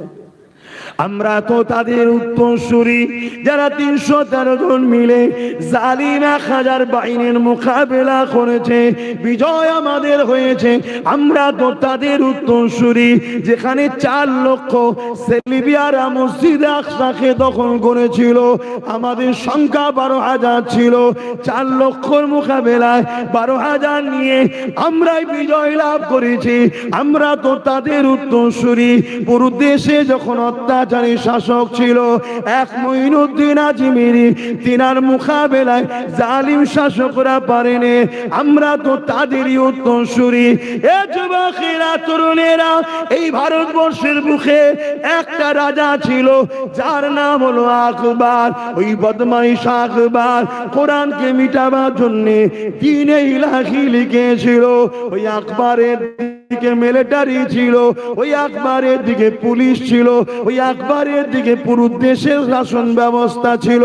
কিন্তু আকবর যখন দ্বীনে ইলাহি লিখলো কোরআনের মিটাবার জন্য, কোরআনকে বিরোধী করে, সঙ্গে সঙ্গে আকবরের বিরুদ্ধে একজন দাঁড়িয়ে গেল, যিনার নাম হলো হযরতে মুজাদ্দিদ আল পেসানি। এই মুজাদ্দিদ আল পেসানি মোকাবেলা করার জন্য আকবর তার দলেতে হাজার হাজার মুফতি কিনলো, হাজার হাজার মৌলানা কিনলো, হাজার হাজার ইমাম কিনলো, তাদেরকে অর্থ দিল। ওই অর্থ দিয়ে মুজাদ্দিদ আল পেসানির বিরোধী লাগিয়ে দিল। কিন্তু মুজাদ্দিদ আল পেসানি একা তার কিনু সাথী সঙ্গীদের ঘরে নিয়ে আকবরের বিরোধী করতে লাগলো। আমার আল্লাহ পাক মুজাদ্দিদ আল পেসানিকে এই বিজয় দিয়েছে। আরো জোরে বলুন সুবহান। আমার কথা বুঝছেন তো নাকি? তাহলে কোরআনকে মিটাবার জন্য একটা কোরআন লিখেছে, নাম তার দ্বীনে ইলাহি। কে নাম? আকবর, মুগলে আজম। নাম শুনে ভেঙে পড়লে হবে না, নাম শুনে ভাবলে হবে না, নাম নাম লি আর ইমান বোঝা যায় না, শুনছেন তো নাকি? হ্যাঁ, যেমন তোমাদের এলাকায় একটা শয়তান বারবার আসছে না, ওই শয়তানের নাম দেখলে হবে না। ওই শয়তানই বলেছিল যে দিল্লি চলে যাও, প্রথম এই শয়তান বলেছিল, মনে পড়ছে কি? হ্যাঁ, আবার কিছুদিন আগে ওই শয়তানই আবার তার দলের আর একজনকে বলছি তা গরিবের আল্লাহ। শুনেছেন না শুনেন নে? তাহলে নাম দেখলে হবে না। যে আকবর তো মুঘলে আজম ছিল, ভারতের বাদশা ছিল, আকবর নাম শোনেন না? কিন্তু পাক্কা বদমাইশ জাহান্নামী ছিল। শুনছেন না শুনেন? আমাদের লড়াই হিন্দু, দলিত, আদিবাসী, শিখ, পাঞ্জাবি, খ্রিস্টান কোন মানুষের বিরুদ্ধে আমাদের লড়াই নয়। আমাদের লড়াই জুলুম, অন্যায়, সন্ত্রাসের বিরুদ্ধে। ইসলাম লড়াই করেছে অত্যাচারের বিরুদ্ধে। হিন্দুরা আমাদের ভাই বোন হয় না? হয় না? আদিবাসী, এসসি, এসটিরা আমাদের ভাই বোন হয় না? হয় না? সবাই তো বাপ আদম মা হওয়ার ছেলে। সে কি ধর্ম করে সে জবাব স্রষ্টার কাছে দেবে। আমি কি করছি আমি জবাব স্রষ্টার কাছে দেবো। কিন্তু আল্লাহ আমাদের ডিউটি দিয়েছে জুলুমের বিরুদ্ধে লড়াই করতে। আমাদের লড়াই জালিমের বিরুদ্ধে। শুনছেন তো? আমার অজ বুঝছেন? হ্যাঁ, তাহলে হতভাগা আকবরের কথাটা যখন এসেছে একটু বলে নি, কেন আমার বাংলায় আকবরের বোন এসেছে, আবার একটু জানা দরকার। কেন কথাটা যখন চলে এসছে লাইন একটু বলে দিই। আকবর কোরআনের বিরোধী করে কোরআনকে মিটাবার জন্য আকবর দ্বীনে ইলাহি লিখেছিল। তাহলে আকবর কোরআনের বন্ধু ছিল না দুশ্মন? দুশ্মন। আর সেই আকবরের কোরআনের বিরোধী পক্ষে, আকবরের পক্ষে সাপোর্ট করেছিল তৎকালীন সময় কিছু দুনিয়াদার লুবি আলেম উলামা মুফতি বক্তা ইমাম। লুবি এলেম রয়েছে কিন্তু কোন বক্তা দুনিয়ার ময়ায় পড়ে লোভে পড়ে কাফের বক্তা হয়ে গেছে। শুনছেন তো? তার বিরোধী তখন কে করেছিলেন? মুজাদ্দেদে আল-ফেসানি রাহমাতুল্লাহ আলাইহি, নাম শুনেছেন না? হ্যাঁ, তিনার সাথে কিছু আলেম উলামা, তিনার মাননেওয়ালা ভালোবাসার মানুষ নিয়ে আকবরের বিরুদ্ধে আওয়াজ তুলল। আকবর মুজাদ্দেদে আল-ফেসানির বিরুদ্ধে অনেক লড়াই করেছে, কিন্তু আমার আল্লাহ মুজাদ্দেদে আল-ফেসানিকে বিজয় দিয়েছে, আকবরকে ধ্বংস করে দিয়েছে। জোরে বলুন সুবহানাল্লাহ। আজকে কেউ আকবরের নাম নেয়, আকবর কোথায় কবরে আছে দেখতে যায়, কিন্তু মুজাদ্দেদ আল-ফেসানির কাছে কোটি কোটি লোক যাচ্ছে। জোরে বলুন সুবহানাল্লাহ। তাহলে সেদিন আকবর মিটাতে চেয়েছিল, মুজাদ্দেদ আল-ফেসানিকে আল্লাহ বিজয় দিয়েছে। আজকে তারই বোন বলছে কোরআন শেষ হয়ে যাবে, আমার উন্নতি শেষ যাবে না। আজানটা হয়ে যাক আপনাদের মহল্লায়, আজানটা হয়ে যাক। নামাজ 8:15 হবে নাকি? তার আগে সেরে দেবো। এ কথাটা একটু শুনতে হবে, অসুবিধা কি বলছি? আজানের জবাব দাও, যা বলছি ইমাম মুয়াজ্জিন শুনে শুনে বলো।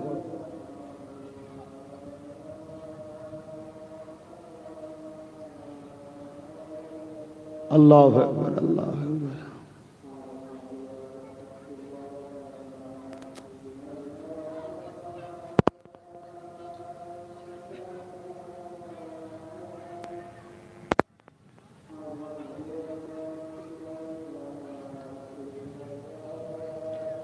أشهد أن لا إله إلا الله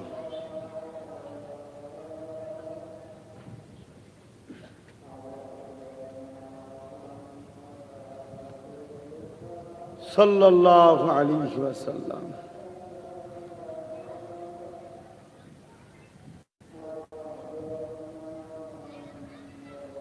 صلى الله عليه وسلم قرة عين بك يا رسول الله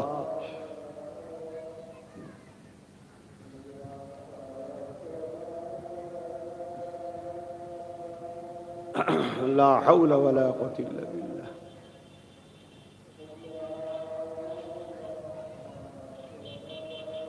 لا حول ولا قوة إلا بالله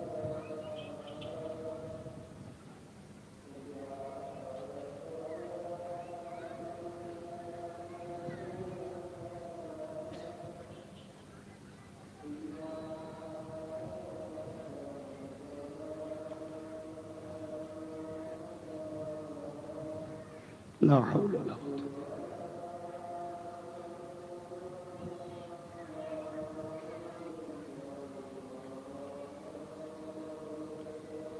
আল্লাহু আকবার, আল্লাহু আকবার।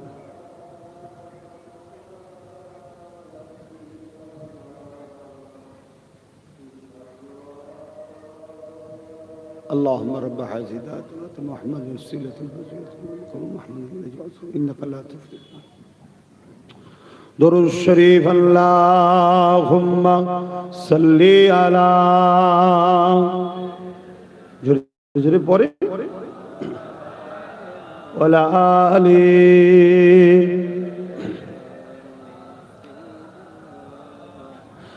বারে বারে ভাবি একা বসে নিরালাই রে,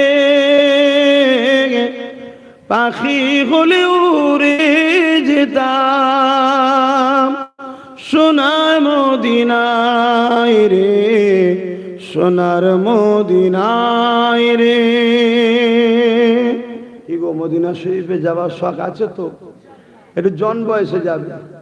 এখন আবার আমাদের প্রাক্তন মুখ্যমন্ত্রী মমতা ব্যানার্জি বলছে হজ করতে যেতে হবে না, আগে ভোটটা দে। একটা বিধানসভায় হয়তো 50টা 60টা করে লোক হয়তো হজ করতে যাচ্ছে, তো 50-60টা ভোট যদি কমই হয়, বলছে না এনআরসি করে ফেললে আমি কিছু জানি না। তুমি তো কোনো কিছুতেই কিছু জানো না, আমি জানি। যখন ওয়াকফের ব্যাপার হলো তুমি জানো, তুমি বললে দিল্লি চলে যাও, আমার ব্যাপার নয়। এদিকে মুদির হাতে তুলে দিলে ওয়াকফকে সই করে। এই ওয়াকফে সাপোর্ট করেছে না করেনি?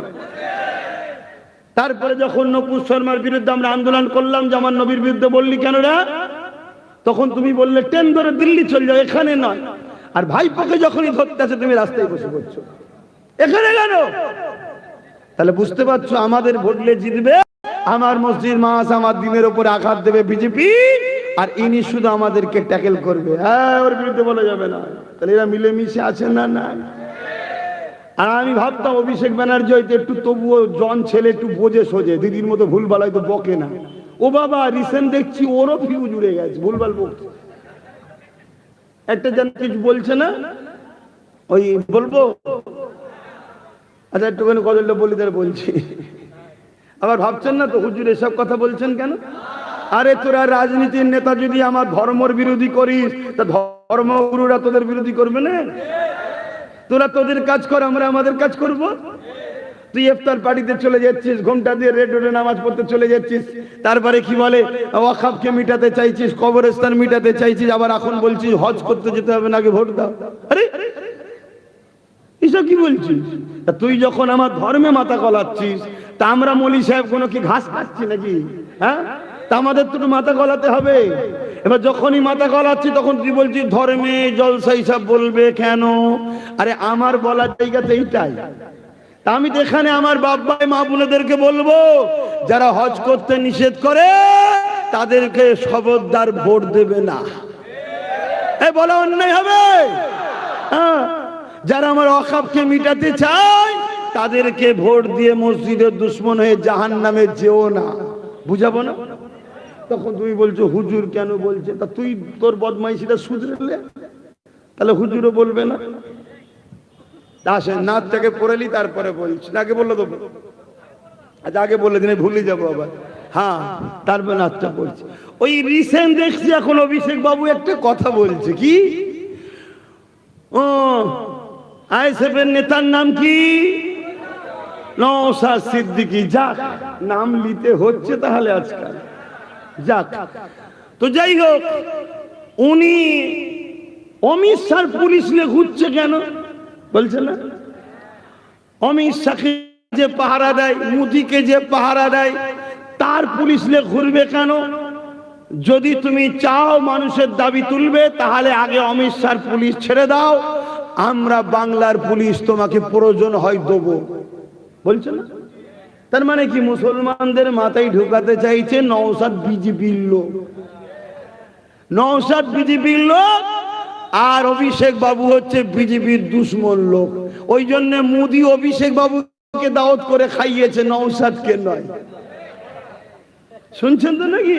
হ্যাঁ, আমি ভাবতাম হয়তো এটা ইয়ং ছেলে ভুলভাল বকছে না, যাকে রাজনীতি করছে করুক, যদি কপালে থাকে আগামী দিন ভালো জায়গায় যাবে আলাদা বিষয়। ও বাবা দেখছি ও তো সেই দিদির টান ধরে নিয়েছে, একসাথে থাকে তো হাওয়া সবসময় গায়ে লাগে। শোনেন মন দিয়ে, আমরা জানি রাজ্যে যে পুলিশ আছে ওটা আমাদের বন্ধু, ঠিক তো নাকি? ওটা মমতা ব্যানার্জির নয়, ওটা অভিষেক বাবুর নয়, ওটা টিএমসির নয়, ওটা আমার পশ্চিম বাংলার নাগরিকের ট্যাক্সে চলে আমার ভারতের অঙ্গরাজ্য পশ্চিম বাংলার পুলিশ, কলকাতার পুলিশ না দিদির পুলিশ না। কিন্তু ওরা প্রমাণ করে দিচ্ছে পুলিশ আমাদের, তার মানে পুলিশকেও ফাঁসিয়ে দিচ্ছে। পুলিশ যখন টিএমসির হয়ে যাবে সে পুলিশকে আর পাবলিক সম্মান করবে নাকি? তুই তো টিএমসির লোক, তোকে সম্মান করবো কেন না? আর তুই যখন দেশের হবি, রাজ্যের হবি, তোকে স্যালুট দিতেই হবে দেশের নাগরিক হিসাবে। তাহলে পুলিশকে ফাঁসাচ্ছে না ফাঁসায়নি? আমরা জানি সেন্টার পুলিশ হচ্ছে দেশের। আজকে কেউ সরকারে আছে, কালকে কেউ সরকারে থাকবে, সরকার চেঞ্জ হয়, পুলিশ কিন্তু চেঞ্জ। এরা কারো বাপের দয়ায় চাকরি পায়নি, এনারা চাকরি পেয়েছে নিজেদের যোগ্যতায় চাকরি পেয়েছে, ঠিক না বেঠিক? কিন্তু তারপরেও বলি, নওশাদ যখন নিরাপত্তাহীনতায় ভুগছিল, আরে ছোট বয়স তো ওই জন্য নয়, আমার মতো যদি চালাক হতো না, আমি কোনদিন পুলিশ পুলিশ আমাকে দেবে বলছে, ওসব নিলে বেকার, ওসব নিলে আরো বিপদে পড়ে যাব, আমি কোথায় যাচ্ছি না যাচ্ছি সব খবর দেবে। শুনছেন না শোনেন না? হ্যাঁ, আমি দেখছেন না, আমার না সামনে আছে না পিছনে আছে, কিন্তু আমার পাহারাদার আছে না নাই? আমার পাহারাদার আছে, সেটাকে চোখে দেখা যায় না। আমার পাহারাদারকে চোখে দেখা যায় না। হয়তো অনেকে নিয়ে টোল করবে, মজা করবে। শোনো, মানুষ শুধু নয়, জিন বলে একটা সমাজ সম্প্রদায় আছে। আর বেশি বলবো না, বেশি বললে অসুবিধে আছে, আশপাশেই আছে, সব শুনছে তারা। শোনেন মন দিয়ে তো ভাইরা আমার, যখন রাজ্য সরকারকে চিঠি দিয়েছিল, রাজ্য সরকার প্রশাসন দেয়নি, শুনছেন, দেয়নি ভোট। তখন নওশাদ হাইকোর্ট করলো, শুনছেন, কেস করলো হাইকোর্ট, তখন প্রশাসন দিয়েছে, হাইকোর্ট ফোর্সটা দিয়েছে নওশাদকে, শুনছেন? কথা মাথায় ঢুকছে? কিন্তু আজকে মানুষকে কেমন বোকা বানাচ্ছে দেখছেন, বোকা বানাচ্ছে। কিন্তু আমি আপনাদেরকে বলে যাচ্ছি, আমাকে বিশ্বাস করেন, সত্যি বলছেন, কারা কারা বিশ্বাস করেন একটু হাত তুলে দেখান। হাত তুলেছেন, বিশ্বাস করেন, হাত নামান, একটুখানি বলবেন এটা ক টাকা ভাই, আর এটা অবশ্য, এটা অবশ্য। আচ্ছা, এই দিকটা হলো মুদি, এই দিকটা হলো দিদি। টাকা রিপিট আর উপিট দুজনে এক রে বাবা। ও আইন করে, এ বাংলায় লাগু করে। 2002 গুজরাটে দাঙ্গা হয়েছিল, ফুলের মালা এ পাঠিয়েছিল প্রথমে, কথা বুঝলেন? নওশাদকে পুলিশ কেট দিয়েছে হাইকোর্ট, জোরে বলুন। হ্যাঁ, আর মোদিকে জামা আমকে পাঠায়, দেখেছেন? জামা পাঠাচ্ছে, সালুয়ার সব কি সব বলে, শেরওয়ানি টেরওয়ানি, আর মালদারাম, দাদা ভাই খাও, বাংলায় আমায় রাখো, আমি তোমার সাথে আছি। দেখলে না ওয়াকাব আন্দোলনের বেলায় কেমন বললাম, এখানে আন্দোলন করলে আমি সব থেকে বড় দুশ্মন হব, সব দেখলে আন্দোলন বন্ধ হয়ে গেল, আমি তোমার সাথে আছি। তাহলে বলো অভিষেক বাবু এটা ঠিক বলছে না ভুল বলছে? একটু বুঝে বুঝে কথা বলেন। জন ছেলে আপনি, সময় অনেক আছে রাজনীতি করার, কি অনেক সময় আছে রাজনীতি করার। উল্টো পাল্টা বকলে, মিথ্যা বললে লোক খারাপ বলবে। আমি চাই ভালোভাবে রাজনীতি করেন, মিথ্যা ছড়াবেন না। আর অথচ আপনাদের সাথের লোক, আমার রাজ্যের প্রাক্তন মুখ্যমন্ত্রীর ডান হাত, তিনি বিজেপি নেতার সঙ্গে গলায় গলায় একসাথে হাসছে, আবার শুনছেন না? তাহলে কেমন সেটিং বুঝতে পারছেন তো নাকি? আচ্ছা, তিনি কি প্রচার টচার করছেন? বিজেপির নেতাগুলো প্রচার করছে, কেন করেন? সেটিং হয়ে গেছে। ওই বললাম না, একটার পিছনে ফেরাউনও পড়েছিল, আর আজকে তাদের উত্তরসূরি একজনের পিছনেই পড়ে আছে। ওই দিকে দেখো না, নন্দীগ্রামে একটাই থানা, দুটো করেনি, এখানে 8টা করে ফেলেছে। কথা বুঝে আসছে? চলো, পুলিশরা আমাদের বন্ধু হয়, টেনশনের কিছু নাই, ঠিক তো নাকি? বারে বারে ভাবি একা, সবাই পড়ে, বারে বারে ভাবি একা বসে নিরালাই রে, পাখি হলে উড়ে যেতাম সোনার মদিনায় রে, সোনার মদিনায় রে। বুলবুলিরা কোথা যাও, উড়ে যাও কোথায় রে, আমার সালাম পৌঁছে দিও নবী পাখে রওজায় রে, নবী পাখে রওজায় রে। বারে বারে ভাবি একা বসে নিরালাই রে, পাখি হলে উড়ে যেতাম সোনার মদিনায় রে, সোনার মদিনায় রে। রহম করো ও গো আল্লাহ, ও দয়াময় রে, পাই যেন নবীর শাফাত, নবী মুস্তাফায় রে, নবী মুস্তাফায় রে। আল্লাহুম্মা সাল্লি আলা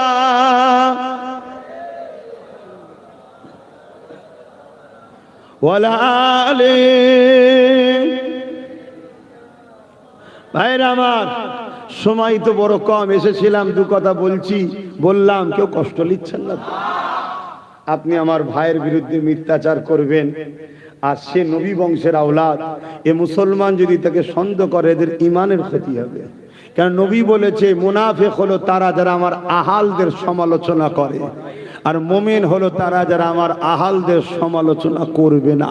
জোরে বলুন সুবহানাল্লাহ। তাই এদেরকে সজাগ করানোর জন্য বুঝাবার দরকার আছে না? তাই একটু বুঝালাম। মনে রাখবেন, আব্বাস সিদ্দিকী রাজনীতির পাওয়ার নিয়ে লড়াই করে না। আরে জুম্মাই জুম্মাই নওশাদ তো 5 বছরে মেলে হলো, লড়াই 15 বছর ধরে করে আসছি। নওশাদ যখন খেলাধুলা করে কেউ চিনত না। চুচুড়ার মসজিদে এই মমতা সরকার তালা মেরে দিয়েছিল, সেই তালা খুলতে গিয়েছিলাম আমি।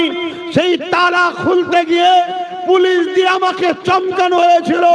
ওখানে মাইক ধরে বলেছিলাম, হয় মসজিদ খুলবো, নামাজ পড়বো, না হয় লাশ যাবে এখান থেকে, তৃতীয় কোনো অপশন নেই। আর আজকে তুমি যদি বলো আমাকে মারবে পিটবে, আজকে আমার লোক 15-20 হাজার আছে, কালকে বাংলায় প্রত্যেকটা মোড়ে মোড়ে প্রতিশোধ তুলে নেবো আমি। কেন? সংবিধান আমার অধিকার দিয়েছে।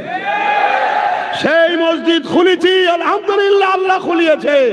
নামাজ পড়েছি, আজও সেখানে নামাজ হচ্ছে। সেদিন থেকে লড়াই করছি আমি। তখন নওশাদকে কেউ চিনতে না, কিন্তু রাজনীতি করার জন্য নওশাদকে বুঝালাম। কেন? আমি ভাবলাম লুহা না হলে তো লুহা কাটা যায় না, একটা দরকার, ঠিক না? কতদিন পরের বাপকে বাপ বলবো, একটা নিজেদের দরকার আছে, ঠিক না? তারপরে আরো চিন্তা ভাবনা করলাম। কবে থেকে? যখন এসআইআর এর নামে রাজ্য সরকার আন্দোলন করছিল, আমি বললাম আপনি কোটি কোটি টাকা রাস্তায় খরচ করে আন্দোলন না করে আপনি সুপ্রিম কোর্টে একটা কেস করেন না বাংলার মানুষের হয়ে। ও বাবা, ওই দিন দেখি আমার বাড়িতে প্রায় 2500-এর কাছাকাছি পুলিশ পাঠিয়েছে। আমি তখন দেখলাম যে না, শুধু হুজুরে তো কাজ হবে না, একটা রাজ পাওয়ার দরকার। তা আমি তো হুজুর মানুষ, আমি তার হচ্ছে না, শুনছেন তো? তা নওশাদ দেখছি তো ফিরে আছে, ওকে বুঝিয়ে বাজিয়ে রাজি করেছি। হারা, তুই কি রাজনীতি করবি?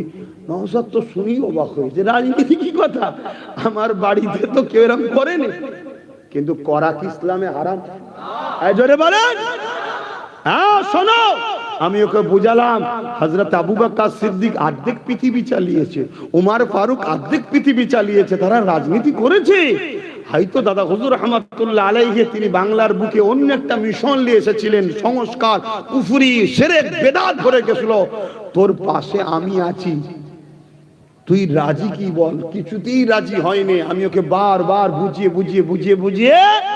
2-5 দিনের মধ্যে রাজি হয়ে গেল। 17 ডিসেম্বর পুলিশ পাঠিয়েছিল, আর 21 জানুয়ারি রাজনীতির দল খুলে ব্যানার ওর হাতে তুলে দিলাম। 2021 ওকে কেউ চিনত না, ওই জন্য ডাইরেক্ট ওর হয়ে রাস্তায় নেবে ব্রিগেড সহ সব জায়গায় প্রচার করেছি। 13টার উপরে জায়গায় জিতেছিলাম। ক জায়গায়? এই বিশ্বাস যদি করো কথা মেনে নাও, তর্কে বহুদূর।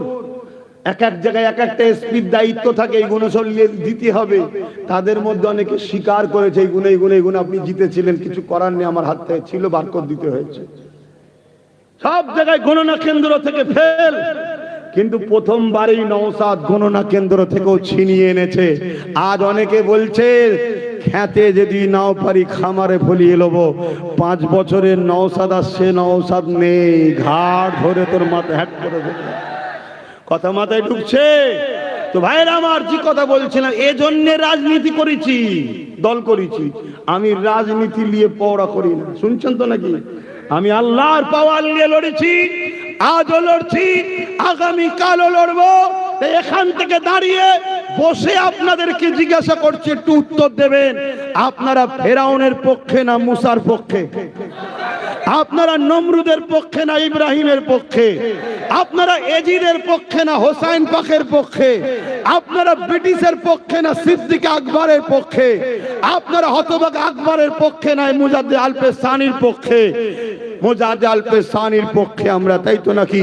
আমরা ফেরাউনের বিরুদ্ধে কেন? নমরুদের বিরুদ্ধে কেন? এজিদের বিরুদ্ধে কেন?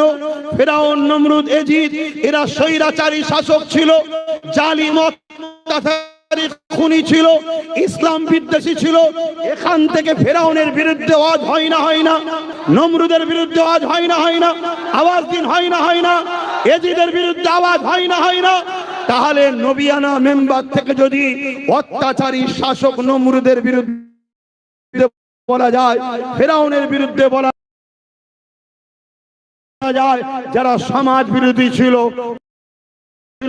মানুষের বিরুদ্ধে ছিল, গরিবের বিরুদ্ধে ছিল, ইসলামের বিরুদ্ধে ছিল, তাহলে আজকের দিনে দিদি মোদির বিরুদ্ধে খান্দে বলা যাবে না? যাবে না কেন? দিদি মোদি সমাজের বিরুদ্ধে, দেশের বিরুদ্ধে, গরিবের বিরুদ্ধে, মানবতার বিরুদ্ধে, পাশাপাশি আমি ইসলামের অনুসারী, আমার ধর্মেরও বিরুদ্ধে। ও আইন তৈরি করেছে ওয়াকফকে মিটাবে, এ ওয়াকফকে সাপোর্ট করেছে না করেনি? দিদি বলেছে কোরআন শেষ হয়ে যাবে, আমার উন্নতি শেষ হবে না। আমার কোরআনের বিরোধী করলো না। তারপরে কয়েকদিন আগে বলল মসজিদে জুম্মার দিনে উস্কানোমূলক কথা যেন না হয়। এ আল্লাহর ঘরে উস্কানোমূলক কথা বলা যায়? জোরে বলুন যায়? আরে কোরআন এসেছে প্রেম দিতে, কোরআন এসেছে মানবতাকে শিখাতে, কোরআন এসেছে ন্যায় দিতে, ইনসাফ দিতে, ইনসানিয়ত দিতে। সেই কোরআনকে যে মিটাতে চায়, সেই কোরআনকে যে মসজিদে ঘোষণা হয়, সেই মসজিদকে বলবে উস্কানোমূলক কথা হয়, সেই রাজ্য সরকার মমতা এবং কেন্দ্রের সরকার মোদি এই দিদি মোদির বিরুদ্ধে নবিয়ানা মেম্বার থেকে দিনের গোলাম হিসেবে বলা দরকার আছে না নাই? হাত তুলে বলুন আছে না নাই? হামলম্বা করে সাক্ষী দেন আপনারা আমার সঙ্গে সহমত? হাত নামান। তাহলে আজকে বলুন, আমার রাসূলুল্লাহর হাদিস আপনাদেরকে শোনাচ্ছি। রাজনীতির পাগাল আব্বাস সিদ্দিকী লড়ে না, আগেও লড়েছি, যতদিন বেঁচে থাকবো লড়বো। কোন পৃথিবীর ক্ষমতা না আব্বাস সিদ্দিকীকে রুখতে পারবে। কেন? আব্বাস সিদ্দিকী আল্লাহর ক্ষমতায় লড়ে। জোরে বলুন সুবহানাল্লাহ। মনে রাখবে, যদি হাত দিয়ে রুখতে না পারে, মুখ দিয়ে প্রতিবাদ করলো না, মুখ দিয়ে প্রতিবাদ করতে না পারে, অন্তর থেকে কমসে কম ঘৃণা করো। এই তিনটের মধ্যে কোন লক্ষণ যার মধ্যে নাই, ওই উম্মতের মধ্যে ঈমান নাই। তাহলে অন্যায় দেখলে হয় হাত দিয়ে রুখতে হবে, নাই মুখ দিয়ে প্রতিবাদ করতে হবে, নাই অন্তর থেকে ঘৃণা করতে হবে। এই তিনটের মধ্যে কোনটা যদি না থাকে, তার মধ্যে ঈমান। তাহলে আমি উম্মতকে শিখাবো না যে বিজেপি যা করছে অন্যায় করছে, দিদি যা করছে অন্যায় করছে, হাত দিয়ে রোখো, বলবো না?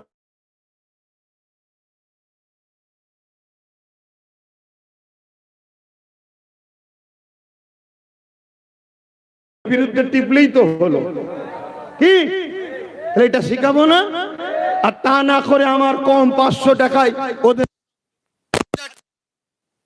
আমার কম ইমান ইসলাম থেকে আমার ভাই বেরিয়ে যাবে, এটা মেনে নেব? দ্বিতীয় নম্বর হাদিস মুসলিম মিশকাত শরীফের, আল্লাহ নবী বললেন জালিম অত্যাচারীকে শক্তিশালী করার জন্য, মন দিয়ে শুনবেন, জালিম অত্যাচারীকে শক্তিশালী করার জন্য কোন মুসলমান যদি তার সাথ দেয়, ওই মুসলমানটা ইসলাম থেকে বেরিয়ে যাবে। গুনাহগারের মাপ আছে, ইসলাম থেকে বেরিয়ে গেলে আর নাজাত আছে। তাহলে কেন্দ্র সরকার জালিম না জালিম নয়? রাজ্য সরকার জালিম না জালিম নয়? তাহলে ওদেরকে যদি শক্তিশালী করার জন্য ওদের পক্ষে ভোট দাও, ওই উম্মতটা ইসলামের মধ্যে থাকবে। তারপরে তোমাদের এলাকায় যে শয়তান 2.5 থেকে 3 হাজার মানুষের ঘর ভেঙেছিল, পুকুর কেটে দিয়েছিল, জিসিবি দিয়ে তাদেরকে অত্যাচার করেছিল, মানুষের ইফতারে লাথি মেরেছিল, কথা বলো, যে মানুষের উপরে জুলুম করে, একেই তো আল্লাহর কোরআন বলছে উলাইকা কাল আনআম, এরা হলো চতুষ্পদ জন্তুর ন্যায়, বালহুম আদাল, আল্লাহর কোরআন বলছে তার থেকেও নিকৃষ্ট। তাহলে এই জাহান্নামের কুকুরটা এ জালিম না জালিম নয়? একে সাথ দেবে শক্তিশালী করার জন্য, জালিমকে সাথ দিলে ইসলাম থেকে বেরিয়ে যাবে। এটা আমার জাতিকে জানানো দরকার আছে না নাই? তাহলে বলো, এই জালিমদের সাথ তোমরা দেবে? হাত তুলে সাক্ষী দাও দেবে? হাত তুলে সাক্ষী দাও দেবে? হাত নামাও। এটা আমার দায়িত্ব, একজন ইসলামের প্রচারক হিসেবে আমার জাতিকে দায়িত্ব, যে দিন এসেছে, দিন এসেছে, সুযোগ এসেছে জুলুমের বিরুদ্ধে, ন্যায়ের পক্ষে। এখন আমি দোয়া চাইবো, তার আগে ছোট্ট কথা জিজ্ঞেস করব। ওয়াকাফকে বাঁচাবার জন্য নওশাদ সিদ্দিকী সুপ্রিম কোর্টে কেস লড়ছে না লড়েনি? রাস্তায় নেবে কেস খেয়েছে না খাইনি? জেল খেটেছে না খাটেনি? অপরদিকে ও দিল্লি চলে যাও যে বলেছে, তাদেরকে সাপোর্ট করবেন না নওশাদকে? একজন ইমানদার হিসাবে আমার তো দায়িত্ব যে আমার ওয়াকাফকে বাঁচাচ্ছে, আমি তার পক্ষে থাকবো, ঠিক তো নাকি? কেউ যদি বলে কেন আমি এতগুলো প্রকল্প দিই, একটাই কথা, আপনি যে প্রকল্প দিচ্ছেন ওই প্রকল্পের জায়গায় পৌঁছানোর জন্য আমরা ভোট দিয়ে পাঠিয়েছি, তাই। অতএব আপনি যা ভিক্ষা দিচ্ছেন ওই জায়গায় যদি কোনোদিন নওশাদকে পাঠাতে পারি, আরো অনেক কিছু পাবো। কথা মাথায় ঢুকছে তো? সেই জায়গায় কথা কোনো বলে দিয়া কি ভুল করলাম? একটু খুশি মনে বলুন। কেউ যদি ভেতরে ঢুকে থাকেন যে ভাই এখন হক কথা বললে তো মার খেতে হবে না, না না না, আমি তোমাকে চ্যালেঞ্জ দিচ্ছি, তোমার পক্ষে আমি আছি, কিন্তু আমি তোমায় জিজ্ঞেস করছি, তোমাকে যদি কেউ গালি দেয়, আমি যদি তার সাথ দিই, তুমি কি আমার উপরে খুশি হবে? যে আমার আল্লাহর কোরআন শেষ হয়ে বলে তুমি যদি তার সাথ দাও, আল্লাহ খুশি হবে? মাথায় ঢুকছে? আমার মা বোনেদের কি খবর? তোমরা শুধু সাক্ষী দাও, ঘরের খবর তার আমি পাবো না, তোমরা বলতে পারবে। বলো, আমার মা বোনেরা কি 1000-1200-তে বিক্রি হচ্ছে নাকি? হ্যাঁ, মনে রেখে দেবেন, কবরে যেতে হবে। তাহলে হাত দিয়ে রুকার দিন আসছে। আসো সালাম পড়ি, ইয়া নবী সালাম। না করে দিচ্ছি, মাইকও এক করেছিস বাবা, কি হচ্ছে?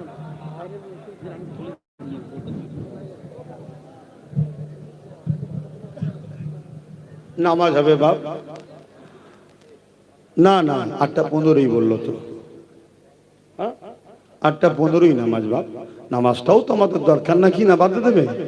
খবরদার নয়, আল্লাহকে সিজদা দিতে হবে।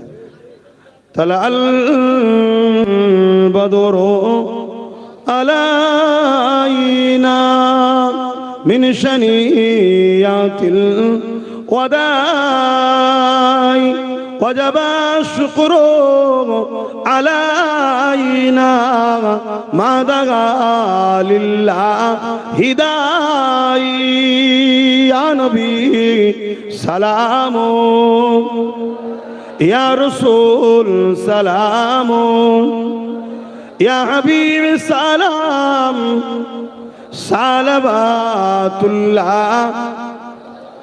পড়িল আল্লাহ আরো বাণী পোহালো দুঃখে রজনী হইল জগৎ অনুরানী আমিনার নয়নের মনি নবী সালাম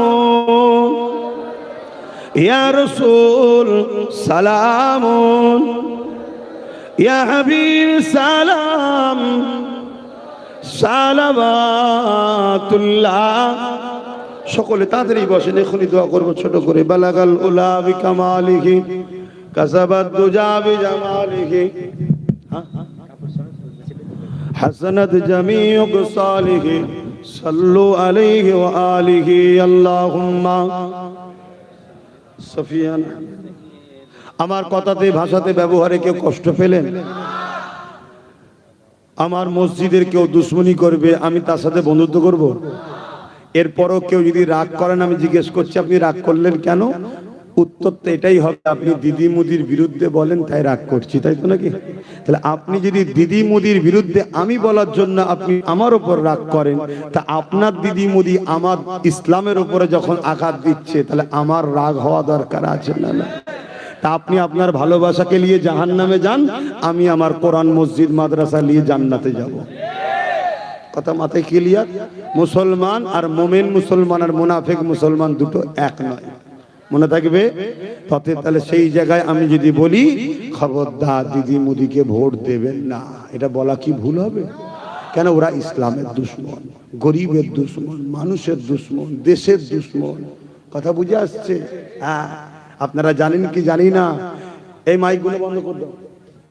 আপনারা জানেন কি জানি না, এই ভাঙরকে এয়ারপোর্টের নামে লিভার প্ল্যান চলছে। একটা বদমাইশ এসে কি বললো, এনকেডি কোন কি একটা কোম্পানিকে ভাঙর তুলে দেবে, যেমন ওই যে নিউ টাউনকে দিয়েছে হিটকোর হাতে, সব ভেঙে চুরে কবরস্থান তবরস্থান মসজিদ টসজিদ সব শেষ করে দিল না। নিউ টাউন একটা মসজিদ করতে চাইছে, করতে দিচ্ছে। আর কিন্তু দেখো অপর দিকে সরকার দায়িত্ব থেকে ক্ষমতার জোরে একটা ধর্মস্থান করছে।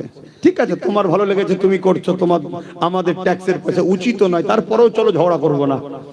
কিন্তু আমি আমার পয়সায় আমার মসজিদ করব, তুমি করতে দিচ্ছ না কেন? না, মুসলমানদেরকে জায়গা দেওয়া হবে না, এটাই তো উদ্দেশ্য। এটা কি তোমার কাছে পছন্দ আমাদের? হ্যাঁ, তোমার কি এটা কাজ? তাহলে আজকে বলো, এই জায়গায় কালকে যদি দখল করে নেয়, 5 বছর আগে বাইনামা নিয়েছে জায়গা, কিন্তু 5 বছরে পাল্টে দিয়েছে ভাঙরের মানুষ। এমন একজনকে দিয়েছে, সে আবার সিদ্দিক আকবরের খুন, নবীর বংশের আওলাদ, তার সইটা নিতে পারছে না। এজন্য চাইছে ইন্টারন্যাশনাল ক্রিমিনালকে নিয়ে এসছে, যে তুই কমসে কম খুন টুন করে হোক, যাই হোক করে উদ্ধার কর, নাই আমাকে সব টাকা পয়সা আবার ফেরত দিতে হবে কোম্পানিতে ঘরে। শুনছেন তো? তাহলে আপনারা কি বাপ দাদুর কবর ছেড়ে দিয়ে চলে যাবেন?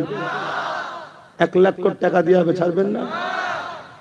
তার লোভ করবেন না, লোভ করবেন না। লোভে পাপ, পাপে মৃত্যু, কথা মনে থাকবে তো? তো সেই জায়গায় মসজিদ মাদ্রাসা কবরস্থান, আমার অমুসলিম ভাই যারা আছে তাদেরও তো স্মৃতি আছে, তাদের সব শ্মশান, তারপর বিভিন্ন ধর্মস্থান আছে না? না, কিচ্ছু রাখবে না, সব ভেঙে শেষ করে ফেলবে, সেই প্ল্যান করছে। তাহলে এই জায়গায় দাঁড়িয়ে থেকে আমি যদি বলে দিই আমি কিছু ভুল করেছি, ওদের নজরে ভুল লাগতে হবে, কারণ দালালি খাওয়া বন্ধ হয়ে যাচ্ছে, দালালদের মাথা খারাপ।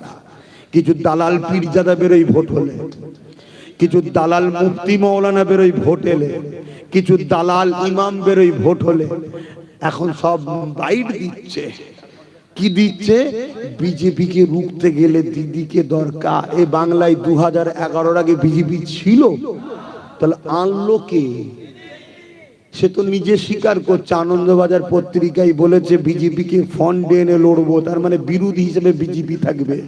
তাহলে কি হবে? 40% মুসলমানকে শুধু বিজেপির ভয় দেখাবার, ফ্রিতে ভোট পেয়ে যাবো। এটা তো পলিসি।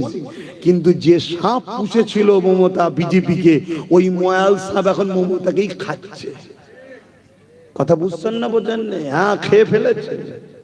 25-30 হাজার করে সব নাম বাদ। কথা বুঝে আসছে না? মনে রাখবেন, আজকে কত আনন্দ করে বলছে ওই ভবানীপুরে নাকি 40,000 লোকের নাম বাদ। কত? 40,000।